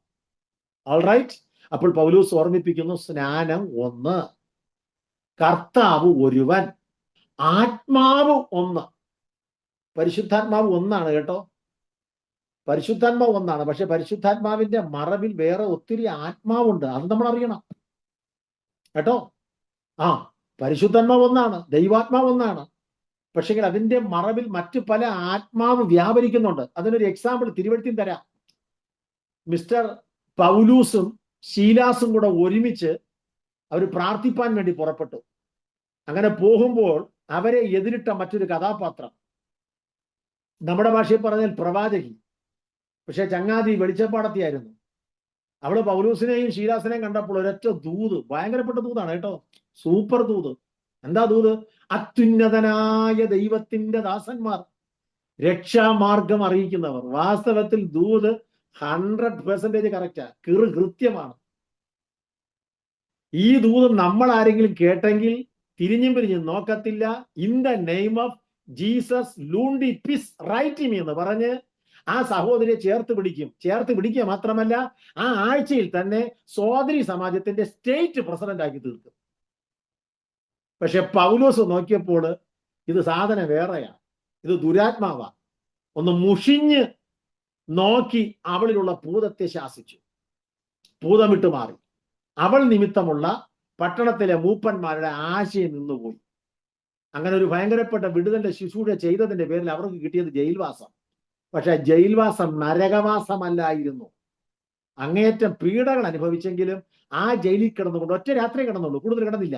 അതിന്റെ പേരിൽ ആ ഒറ്റ രാത്രി കൊണ്ട് ഒരു കുടുംബത്തെ മുഴുവനും രക്ഷിച്ചു, സ്നാനപ്പെടുത്തി, ഒരു സഭയും സ്ഥാപിച്ചു ഒറ്റ രാത്രി കൊണ്ട്. കണ്ടോ, അതാണ് ദൈവത്തിന്റെ വലിയ പ്രവൃത്തി എന്നറിയപ്പെടുന്നത്. അപ്പോൾ ശ്രദ്ധിക്കണം, ആത്മാവ് ഒന്നാണ്. ആത്മാവ് ഒന്നെന്ന് പറയുമ്പോൾ നമ്മൾ നേരത്തെ ചിന്തിച്ചായിരുന്നല്ലോ, ഓർക്കുന്നുണ്ടോ? നിങ്ങൾക്ക് അല്പമെങ്കിലും ഓർമ്മ കാണും എന്ന് ഞാൻ ചിന്തിക്കുന്നു. ഏദേനിൽ നിന്നും ഒരു നദി പുറപ്പെട്ടു എന്നാണ് തിരുവെഴുത്തിൽ വായിക്കുന്നത്. ഏദനിൽ നിന്നും. ഏദൻ എന്ന് പറയുന്നത് ആദാം ഹവ്വ ദമ്പതിമാരെ ദൈവം കൊണ്ട് ആക്കിയ മനോഹരമായ തോട്ടം, ഏദൻ തോട്ടം. ശ്രദ്ധിക്കണം, പുതിയ നിയമസഭയെന്ന് പറയുന്നത് കെട്ടി അടയ്ക്കപ്പെട്ട തോട്ടമാണ്, വയലല്ല. വയലെന്ന് പറഞ്ഞിരിക്കുന്നത് ഈ ലോകമാണ്. വയലിനകത്ത് ആർക്കും കയറി ഇറങ്ങാം.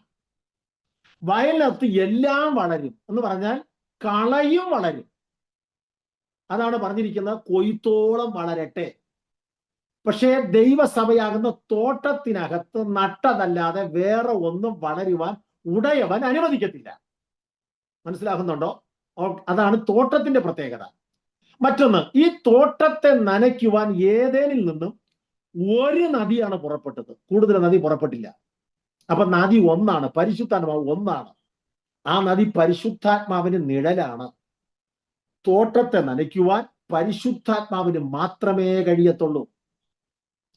വേറെ നമ്മൾ എന്തൊക്കെ പരിപാടികൾ ചെയ്താലും അതൊന്നും സാക്ഷാൽ പരിശുദ്ധാത്മ സ്നാനം ആകത്തില്ല. പരിശുദ്ധാത്മ സ്നാനമാകണമെങ്കിൽ തീർത്തും തോട്ടത്തിൽ നിന്ന് പുറപ്പെടേണ്ടത് പരിശുദ്ധാത്മാവാണ്. ഇനി നമ്മളൊരു കാര്യം മനസ്സിലാക്കണം, ജനത്തെ പഠിപ്പിക്കണം. എന്താണ് പഠിപ്പിക്കേണ്ടത്, അറിയേണ്ടത്? നനയ്ക്കേണ്ടതിന്, തോട്ടത്തെ നനയ്ക്കേണ്ടതിന് നദി പുറപ്പെട്ടല്ലോ. നദിയുടെ പ്രത്യേകത, നദി ഒഴുകും. നദി എന്താണ് പറഞ്ഞിരിക്കുന്നത്? കുളമെന്നല്ല, കായലെന്നല്ല, നദി. നദിയുടെ പ്രത്യേകത ഒഴുകും. നദി ഒഴുകുന്നത് എങ്ങോട്ടെന്ന് ചോദിച്ചാൽ താഴ്ന്ന പ്രതലത്തിലാണ്. നമ്മെ ഒരു നിമിഷം ദൈവകരങ്ങൾ അങ്ങ് താഴ്ത്തി ഏൽപ്പിച്ചാൽ പരിശുദ്ധാത്മാവാകുന്ന നദി നമ്മൾ ഇരിക്കുന്ന മുറിക്കകത്ത്, വീടിന്റെ ഉള്ളിൽ അല്ല, ഏത് സ്ഥലത്തുമാകട്ടെ, ആ നദി നമ്മെ തേടി നമ്മുടെ ഉള്ളിൽ വന്ന് ചാടും. നമ്മുടെ ഉള്ളിലോട്ട് വന്ന് കയറിക്കഴിഞ്ഞാൽ പിന്നെ നമ്മുടെ വായ് ഓട്ടോമാറ്റിക്കായിട്ട് തുറക്കും. തുറന്നിട്ട് എന്ത് സംഭവിക്കും? അപ്പോസ്തലപ്രവൃത്തി 2-ാം അധ്യായത്തിൽ കാണും പോലെ അഗ്നി ജ്വാല പോലെ പിളർന്നിരിക്കുന്ന നാവുകൾ അങ്ങോട്ട് ചടുചടന്ന് പുറപ്പെടും. അതാ പൗലോസ് പറഞ്ഞത്, അന്യഭാഷകളിൽ സംസാരിക്കുന്നവൻ മനുഷ്യനോടല്ല ദൈവത്തോട് ആത്മാവിൽ മർമ്മങ്ങളെ സംസാരിക്കുന്നു. അതുകൊണ്ട് ഈ നദിയെ തേടി ദയവായിട്ട് ആരും എങ്ങും ഓടരുത്. ഞങ്ങളുടെ കേരളത്തിലൊരു കുഴപ്പമുണ്ട്. ഇവിടുത്തെ നമ്മുടെ ചേട്ടന്മാരും ചേച്ചിമാരും എവിടെ നദി ഉണ്ടെന്ന് നോക്കി ഒരു കന്നാസിൽ വെള്ളവും മറ്റൊരു കുപ്പിയിലും എണ്ണയും കൊണ്ട് ഓട്ടത്തോട് ഓട്ടം. എന്തിനാ ഓടുന്നത്? നനയാൻ വേണ്ടി. പക്ഷെ തിരുവെഴുത്ത് പഠിപ്പിക്കുന്നത് അങ്ങനല്ല. ഇത് നദി ഒന്നാണെങ്കിലും ഈ നദിക്ക് വേറൊരു കുഴപ്പമുണ്ട്, പ്രത്യേകതയുണ്ട്. ഇത് ശാഖകളായിട്ട് പിരിയും. ഏദേനിൽ നിന്ന് പുറപ്പെട്ട നദി 4 ശാഖകളായിട്ട് പിരിഞ്ഞു. കണ്ടോ? ഇതാണ് നദിയുടെ പ്രത്യേകത. 4 ശാഖകൾക്ക് പിന്നെ ഉപശാഖകൾ. ഈ പരിശുദ്ധാത്മാവാകുന്ന നദി ആദിമ നൂറ്റാണ്ടിൽ സഹിയോൻ മാളിക മുറിയിൽ ഇത് പൊട്ടിപ്പുറപ്പെട്ടല്ലോ. ആ നദി അന്നു മുതൽ ഓരോ വൻകരകളിലേക്ക് ഒഴുകാൻ തുടങ്ങി. അങ്ങനെ ആഫ്രിക്കൻ ഭൂഖണ്ഡത്തിലും ഓസ്ട്രേലിയയിലും യൂറോപ്പിലും ഏഷ്യയിലും അമേരിക്കയിലും എന്ന് വേണ്ട സകല ഭൂഖണ്ഡങ്ങളിലും ഇത് ഇന്നും ഒഴുകിക്കൊണ്ടിരിക്കുന്നു. ഈ നദി നമ്മെ തേടി ഒഴുകി എത്തുന്ന നദിയാണ്. ഈ പരിശുദ്ധാത്മ പ്രാപിക്കുവാൻ എന്ത് ചെയ്യണം എന്നുള്ളത് ഞാൻ എൻ്റെ 2-ാമത്തെയോ 3-ാമത്തെയോ ക്ലാസ്സിൽ വളരെ വ്യക്തമായി പറഞ്ഞതുകൊണ്ട് ഞാൻ അത് ആവർത്തിക്കുന്നില്ല. ഈ പരിശുദ്ധാത്മാവിന്റെ നദിയുടെ ഒഴുക്കിന് വേണ്ടി കാത്തിരിക്കാം. ഈ നദി നമ്മുടെ അരികത്ത് വരട്ടെ. ഈ നദി തോട്ടത്തെ നനയ്ക്കട്ടെ. ഈ പരിശുദ്ധാത്മാവാകുന്ന നദി തോട്ടത്തിനകത്ത് മൊത്തം നനഞ്ഞാൽ വാസ്തവത്തിൽ ഇതിനകത്തുള്ള സകല ദൈവമക്കളും വളരുമാറാക്കുന്നത് ദൈവമാണ്. പൗലോസ് പറയുന്നു, ഞാൻ നട്ടു, ഐ ഹാവ് പ്ലാന്റഡ്, ഞാൻ നട്ടു. അപ്പല്ലോസ് നനച്ചു, അപ്പല്ലോസ് വാട്ടേഡ്.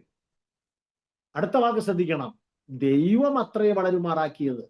ഗാഡ് ഗേവ് ഇൻക്രീസ്, വളരുമാറാക്കിയ ദൈവമാണ്.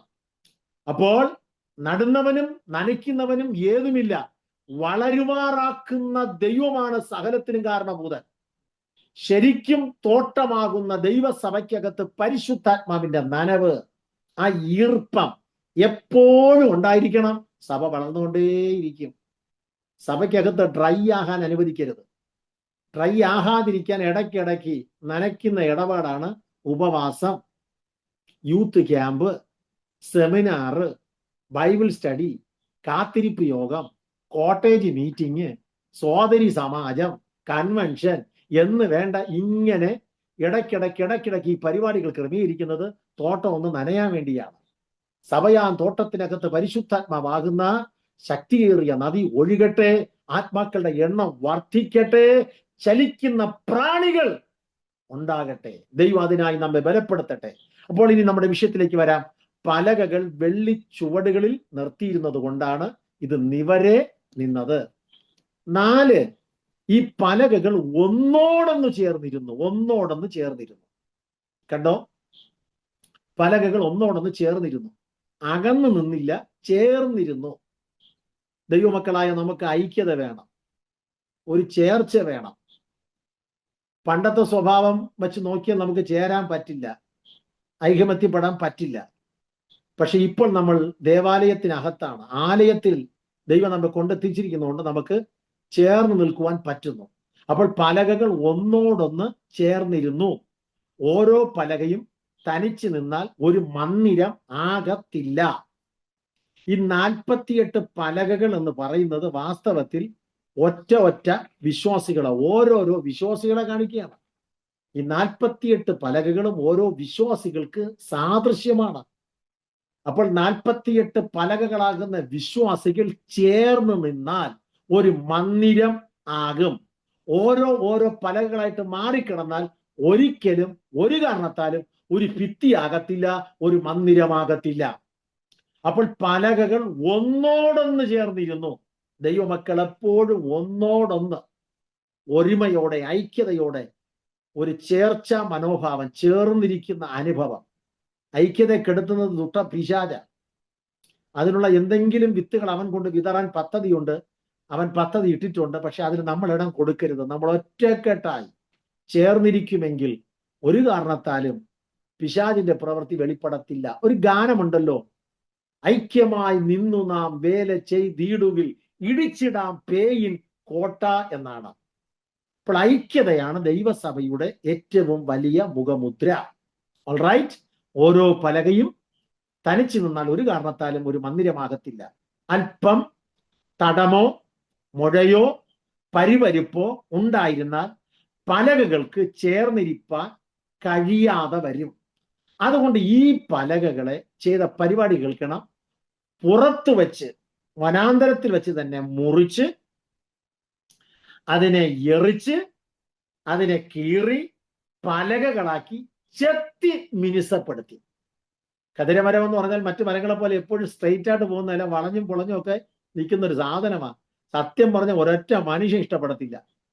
ഞാൻ തിരിച്ചും മറിച്ചും പഠിച്ചപ്പോഴത്തേക്ക് എനിക്ക് മനസ്സിലായത് ദൈവം പറഞ്ഞത് കൊണ്ട് മോശയ്ക്ക് ചെയ്യാതിരിക്കാൻ പറ്റില്ല.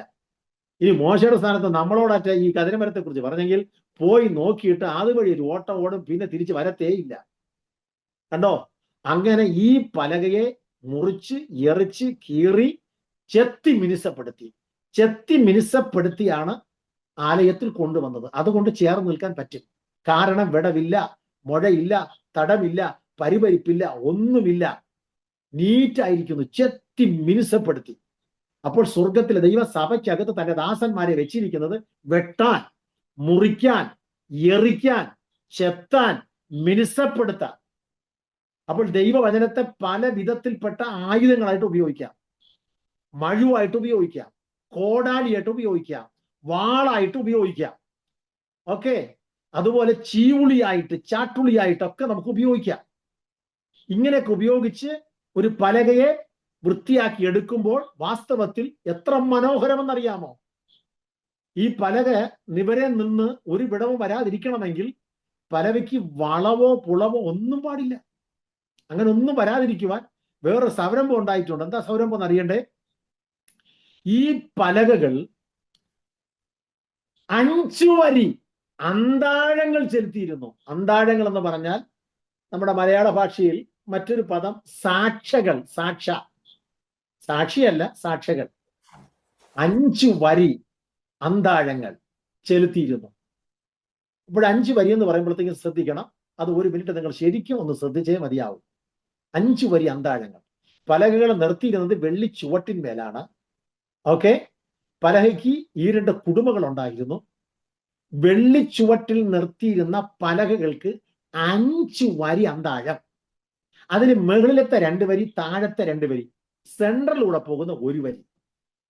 ഈ മുകളിലത്തെയും താഴത്തെയും അന്താഴങ്ങൾ 4 വരി ഉണ്ടല്ലോ, അത് ഈ രണ്ട് പലകകളെ മാത്രം തമ്മിൽ യോജിപ്പിച്ചത്.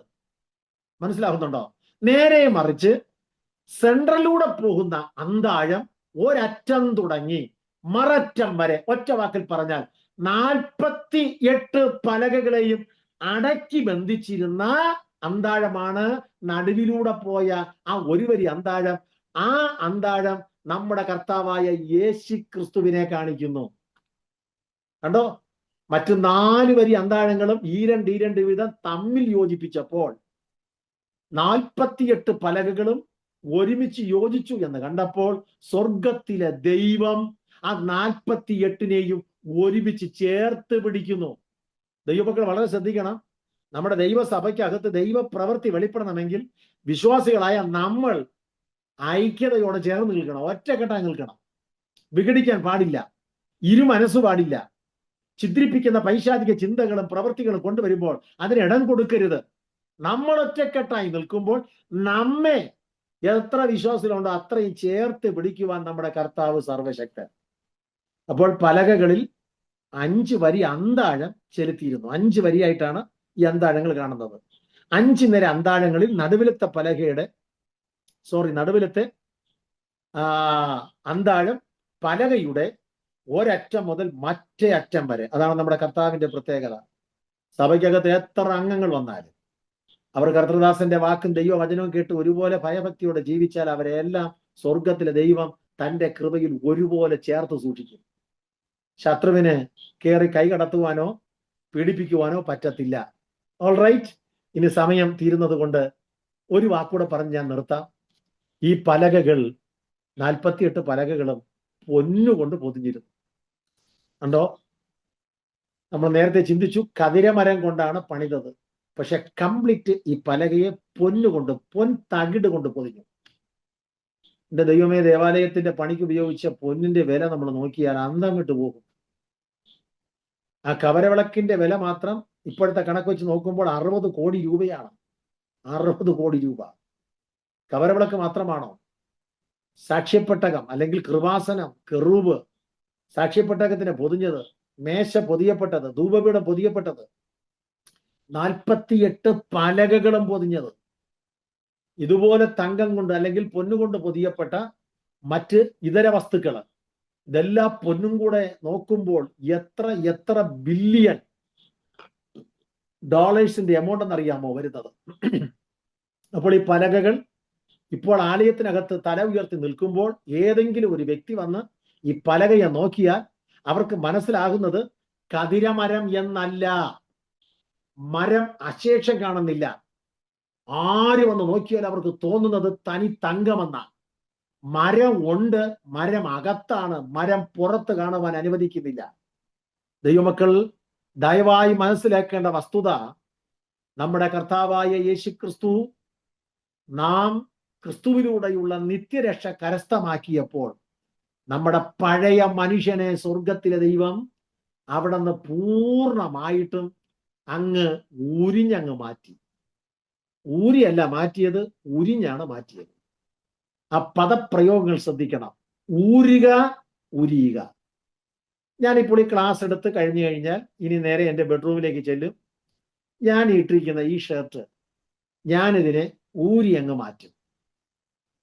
ഊരി മാറ്റുകയും ഉരിഞ്ഞു മാറ്റുകയും തമ്മിലുള്ള വ്യത്യാസം, ഊരുകയും ഉരിയുകയും തമ്മിലുള്ള വ്യത്യാസം കൂടെ പറഞ്ഞിട്ട് ഞാൻ അങ്ങ് നിർത്താം. ഞാൻ ഊരി മാറ്റുന്ന ഈ കുപ്പായം എന്ന് ഞാൻ ചുമ്മാ പേരിട്ടതാ, ഈ ഷർട്ട് അല്ലെങ്കിൽ ഈ കോട്ട്, ഇത് നാളെ അലക്കി വെടിപ്പാക്കി തേച്ച് ഭംഗിയാക്കി അടുത്തൊരു ദിവസം വീണ്ടും ഒരു പ്രോഗ്രാമിന് ഞാൻ എടുത്തിടും. കാരണം ഞാൻ ഊരിയത് കൊണ്ടാണ് അത് തിരിച്ചിടാൻ പറ്റുന്നത്. നേരെ മറിച്ച് യാഗപീഠത്തിന്റെ മുൻപിൽ കൊണ്ടുവരുന്ന ഒരു മൃഗം, ഒരു കാള, അതിനെ അവിടെ കൊണ്ടുവന്നു കഴിഞ്ഞാൽ പുരോഹിതൻ ആ മൃഗത്തെ കൊല്ലുന്നു, അതിന്റെ രക്തമെടുക്കുന്നു പാത്രത്തിൽ. കൊന്ന മൃഗത്തെ അതിന്റെ തൊലി ഉരിഞ്ഞു മാറ്റുകയാണ്, ഉരിച്ചു കളയുന്നു. ആ മൃഗത്തിന്റെ തൊലി ഉരിച്ചു കഴിഞ്ഞാൽ ആ തൊലിയെ ആ മൃഗത്തിന് പിന്നെ ഒരിക്കലും ഇടാൻ പറ്റില്ല. എന്തുകൊണ്ട്? ഊരിയതല്ല, ഉരിഞ്ഞതുകൊണ്ട്. ഇപ്പോൾ നിങ്ങൾക്ക് മനസ്സിലാക്കുന്നു, ഊരുക, ഉരിയുക. നമ്മുടെ ഇടയിൽ പല പുള്ളികളും ഇടയ്ക്കിടയ്ക്ക് ഊരിയിട്ട് തിരിച്ച് വീണ്ടും അവസരം കിട്ടുമ്പോൾ എടുത്തിടും. എന്താ കാര്യം? അത് ഊരിയത് കൊണ്ടാ. അവര് കൃത്യമായിട്ട് ഉരിഞ്ഞു മാറ്റിയെങ്കിൽ പിന്നെ ജീവിതത്തിൽ ഒരിക്കലും എടുത്തിടാൻ പറ്റത്തില്ല. അതുകൊണ്ട് ദയവായി ഊരുക അല്ല ചെയ്യേണ്ടത്, ഉരിഞ്ഞു മാറ്റുക, ഉരിഞ്ഞു കളയുക. പൗലൂസും അതാണ് പറഞ്ഞിരിക്കുന്നത്. പഴയ മനുഷ്യനെ ഉരിഞ്ഞു മാറ്റിയിട്ട് പുതിയ മനുഷ്യനെ ധരിച്ചു കൊള്ളണമെന്നാണ് പൗലൂസ് പറഞ്ഞിരിക്കുന്നത്. ഇനി ഉരിഞ്ഞു കളഞ്ഞാൽ ക്രിസ്തുവിന്റെ ദിവ്യ സ്വഭാവത്താൽ നാം പൊതിയപ്പെടും. ക്രിസ്തുവിന്റെ ദിവ്യ സ്വഭാവത്താൽ. ഒന്ന് വായിക്കാമോ? എഫേസ്യ ലേഖനം 4:4. ആ ഒരു വാക്യം കൂടെ വായിച്ച് നമുക്ക് പ്രാർത്ഥനയ്ക്ക് വേണ്ടി സമയത്തെ വിനിയോഗിക്കാം. എഫേസ്യ ലേഖനം 4-ാം അധ്യായം 24-ാം വാക്യം. ആത്മാവ് സംബന്ധമായി പുതുക്കം പ്രാപിച്ച് സത്യത്തിന്റെ ഫലമായ നീതിയിലും വിശുദ്ധിയിലും ദൈവാനുരൂപമായി സൃഷ്ടിക്കപ്പെട്ട പുതു മനുഷ്യനെ ധരിച്ചുകൊള്ളുവീൻ. പുതിയ മനുഷ്യനെ ധരിച്ചുകൊള്ളണം. കണ്ടോ? ക്രിസ്തുവിന്റെ ദിവ്യ സ്വഭാവം കൊണ്ട് നമ്മൾ പൊതിയപ്പെടണം. ഈ ക്രിസ്തുവിനെ ധരിക്കുമ്പോൾ ഒരു വിശ്വാസിയിൽ ക്രിസ്തുവിന്റെ തേജസ്സാണ് വെളിപ്പെടുന്നത്. 2 കൊരിന്ത്യർ 5:17 കൂടെ ഒന്ന് വായിക്കാമോ? 2 Corinthians chapter 5 verse 17. 5:17. അവരുടെ നടുവിൽ നിന്ന് പുറപ്പെട്ട് വേർവിട്ടിരിപ്പീൻ എന്ന് കർത്താവ് അരുളി ചെയ്യുന്നു. അശുദ്ധമായത് ഒന്നും തുടരുത്, എന്നാൽ ഞാൻ നിങ്ങളെ കൈകൊണ്ട് നിങ്ങൾക്ക് പിതാവും നിങ്ങൾ എനിക്ക് പുത്രന്മാരും പുത്രിമാരും ആയിരിക്കും എന്ന് സർവശക്തനായ കർത്താവ് അരുളി ചെയ്യുന്നു. 2 കൊരിന്ത്യർ 5:17 വായിച്ചത്. ഒരുത്തൻ ഒരുത്തൻ ക്രിസ്തുവിലായാൽ ക്രിസ്തുവിലായാൽ അവൻ പുതിയ സൃഷ്ടിയാകുന്നു, പഴയത് കഴിഞ്ഞുപോയി, ഇതാ അത് പുതിയതായി തീർന്നിരിക്കുന്നു. ഇതാ അത് പുതുതായി തീർന്നിരിക്കുന്നു. കണ്ടോ? പുതുതായി തീർന്നിരിക്കുന്നു. പഴയത് കഴിഞ്ഞുപോയി. അപ്പോൾ ഉരിഞ്ഞു കളയുമ്പോൾ പഴയത് പോയി, പിന്നെ പുതുതായിരിക്കുന്നു. ഈ പുതുതാകുവാൻ കാരണമെന്തെന്നറിയണ്ടേ? ക്രിസ്തുവിന്റെ തേജസ്സിനാൽ നമ്മൾ പൊതിയപ്പെടുന്നു. ക്രിസ്തുവിന്റെ തേജസ്സിനാൽ നമ്മൾ പൊതിയപ്പെടുമ്പോൾ നമ്മൾ പുതിയ മനുഷ്യനായിട്ട് അങ്ങ് തീരുകയാണ്. അതാണ് പൗലൂസ് പറഞ്ഞത്, ഒരുവൻ ക്രിസ്തുവിലായാൽ അവൻ പുതിയ സൃഷ്ടി, പഴയത് കഴിഞ്ഞുപോയി, ഇതാ സകലതും പുതുതായിരിക്കുന്നു. ഈ കതിരമരം കൊണ്ട്, കാട്ടുതടി കൊണ്ട് ഉണ്ടാക്കപ്പെട്ട പലക ദേവാലയത്തിന്റെ അകത്ത് വന്നപ്പോൾ അത് നിൽക്കുന്നത് മൺതിട്ടയിലല്ല, മറിച്ച് വെള്ളി ചുവട്ടിന്മേലാണ്. കണ്ടോ? സ്വർഗത്തിലെ ദൈവം നമ്മെ വീണ്ടെടുപ്പിന്റെ മാഹാത്മ്യമാണ് കാണാൻ സാധിക്കുന്നത്. തീർന്നില്ല. ആ പലകയുടെ മരമശേഷം പുറത്ത് കാണാത്ത വിധം തനി തങ്കം കൊണ്ട് പൂർണ്ണമായി പൊതിയപ്പെട്ടതുപോലെ നാം ദൈവസന്നിധിയിൽ ദൈവഭാഗത്ത് വന്നു കഴിഞ്ഞപ്പോൾ സ്വർഗത്തിലെ മഹാദൈവം തന്റെ തിരുസാന്നിധ്യം കൊണ്ടാണ് നമ്മെ മറച്ചിരിക്കുന്നത്.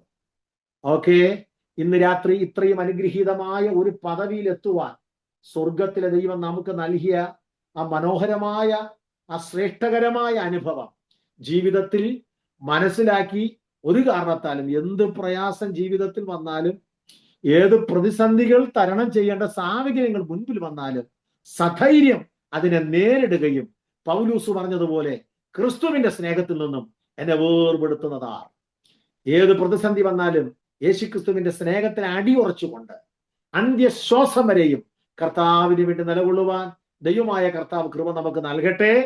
ഈ കേൾക്കുന്ന വചനത്തിലൂടെ അനേകരെ തീയിൽ നിന്നും വെള്ളത്തിൽ നിന്നും വലിച്ചെടുക്കുവാനുള്ള കരുത്ത് കർത്താവ് നമുക്ക് നൽകി നമ്മെ ഓരോരുത്തരെയും ഓരോ മിഷണറിമാരാക്കി, എന്ന് പറഞ്ഞാൽ അനേകരെ നേടുവാൻ തക്കവണ്ണമുള്ള കൃപ ദൈവം നമുക്ക് നൽകി. നമ്മൾ മുഖാന്തരം നാം കൂടി വരുന്ന പ്രാദേശിക സഭയ്ക്കകത്ത് ആത്മാക്കളുടെ എണ്ണം വർദ്ധിക്കുവാൻ അതിനൊരു കാരണക്കാരിയായി ദൈവം നമ്മെ കരങ്ങളെടുക്കട്ടെ എന്നുള്ള ആത്മാർത്ഥ പ്രാർത്ഥനയോടുകൂടെ ഇന്ന് രാത്രിയുള്ള എൻ്റെ വാക്കുകൾക്ക് ഞാൻ വിരാമം കുറിക്കുന്നു. എൻ്റെ ഈ ശുശ്രൂഷയിൽ അറ്റൻഡ് ചെയ്ത, ശ്രദ്ധിച്ച നിങ്ങൾക്ക് എല്ലാവർക്കും കർത്താവായ യേശുക്രിസ്തുവിന്റെ അതുല്യമായ നാമത്തിൽ ഒരിക്കൽ കൂടെ അകമഴിഞ്ഞ വന്ദനത്തെയും സ്നേഹത്തെയും പങ്കുവെച്ചുകൊണ്ട് എൻ്റെ വാക്കുകൾക്ക് ഒടുവിലത്തെ കുത്തും ഇടുന്നു. ദൈവമായ കർത്താവ് നമ്മെ ഏവരെയും അനുഗ്രഹിക്കുമാറാകട്ടെ. Thank you so much.